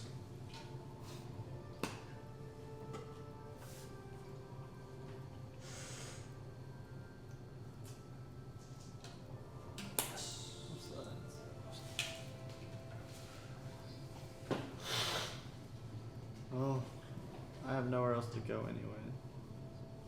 Might as well follow. Stanley brings his dogs up to the side of you guys. He looks over, he takes his glasses off as he looks towards you. He goes, well, all ready to go? We're not going back to White Lakes, didn't we? Why not? We got word they need us up north in Valia. Some guy in the tavern kind of brought us aside and said they need help up there. We think it's better we take our talents up there right now before we do anything else. A member of the VAGABONDS requested your help. Is that what they were? That's what they called themselves. I didn't ask too many questions. Was there something wrong with them? No. Oh. Those tales I told of you, they actually did in the past. And so, everything, I think they're cool. Oh, well, yeah, exactly. They think our talents would be useful. So, I think it's pretty more important we go up there right now than go and get our gold first. So, you can make your way back to White Lake and tell them no that we'll be there eventually, but not right now. Stanley kind of stands up. He rises from 3 feet to 3.5 feet. He looks around at the rest of Way Station 3. You can see the forest behind him in the distance where you guys came from, and the vast plain that kind of sinks down, that extends to White Lake towards the center. He goes, well, looks up, looks around. Well, you're gonna need transport there. And he starts. He turns around. And he starts sharpening the blades underneath his caravan, and he goes, "I'm taking you." All right. Well, Thank you. can't say no to that. Think of it as a favor in return for avenging all my friends. Well, I appreciate it. You know Mo good, right? Not really, but he was the one that gave us the task before, and well, you see what happened with that. You think he would get mad if we scratched up his sword a little bit? For all Mo knows, it came like that. That's a fair point. I mean, it's been under ice for a long time. I don't know who has the crate, but I'll pick it up and throw it to Gorak. The crate, The sword. the sword. I'll open it. I'll use my snake, Okay. open the thing, and then grab the sword and throw it to Gorak. Okay. You get the sword in your hands now. Gray swing. You get gray swing in your hands now when you wield it, and it's very light. The touch, you're able to either wear it with one hand or two. You kind of It looks good. twirl it, and it's kind of bent backwards towards the top as the river kind of flows ever freely, and you begin to kind of carry it back and forth. It's a perfectly balanced blade. You feel the pommel has a nice weight in your hand from the dwarven steel, and the blade itself cuts the air cleanly with this elven silver. Need to find something for you to test it out on. Yes. Here, try music man. I'm just joking. So what you'd say. Well, I have a shield. if the vagabonds recruited you guys, I wanted you to come. I assume they want to come too. I'll go grab them. And he stands up and he begins walking. Oh, thank He you. crunches the snow, and he's probably like a foot taller than you guys, and he drops down probably 2 feet shorter than you guys, and begins walking back towards the tavern. And he goes, "They fell asleep in there 2 nights in a row." And he keeps on walking. And he opens up the gate, and he steps in, and you hear a loud cheer come from the inside of the tavern, and out steps 13 of these people from last night. They all step in kind of like a single file fashion, walking towards you guys. Sigurd is at the front, leading the rest of them. They stand in various heights and different natures, but they're all wearing some tattered. They all look like older. Those are experienced, kind of the older kingdoms garbs that they used to wear. And so Sigurd of Valia is leading the rest of them. He walks toward you guys. And he goes, "Well, they weren't that hard to convince." And he turns around, and all of them raise up their weapons in the air. And as they do, you guys all get inside of Stinley's wolf-drawn carriage with the crate in the back as well. You guys leave the crate there, or do you take it with you? Is it just a fancy crate? It's just a now? fancy crate, yeah. Think we could sell a crate? Eventually, I'm not taking it. I mean, it's just storage you can have in the cart at least. So you take the crate in the back. We can leave it. We can just leave it in the back. I don't care. If there's room, we may as well take it. We can always drop it off if needed. You guys take the crate, and Oh, yeah. the vagabonds pull their sleighs forward. There's 2 smaller ones, each with 2 spots on it. They're 2 of the smaller members of the group steal themselves onto the actual harness, and it's drawn by 4 of these wolves on the front. And you hear a set of 16 footsteps crunching the snow, and you hear around the corner, and you look and you see it apexes over the actual tavern first, the back of this large sled, and as it rounds the corner, 1 foot, 2, followed up by a couple hairy paws as 4 polar bears drag this giant caravan in front of you. The rest of the 13, and so 9 of them get on, and the big fat bellied man sits on the front of it, and he whips the polar bears into place as they all stop walking. You guys, and they all wear the same. Some of them have one of them has the blackened things around his eyes. One of them has a blue handprint on his head. The other one has a large black kind of stripe down the center with swirls encapsulating over it, and the last one has dozens of red handprints kind of covering it. Each of them kind of matching one or the other of the members of the Vagabond. And they all sally up, and you guys get onto the back of yours, and your polar bear is able to fit on their caravan quite easily. And they lead you guys as you guys stretch out on this 2-day journey towards Valia. That's where we'll end tonight's session. Before the next session starts, I need you all to level up. I can help you with that, don't worry. Thank you everybody for watching. This will be a little bit of a later upload, but it will be uploaded regardless. So, thank you very much. Oh, you gotta roll everything. Yes, you will be. Go one at a time.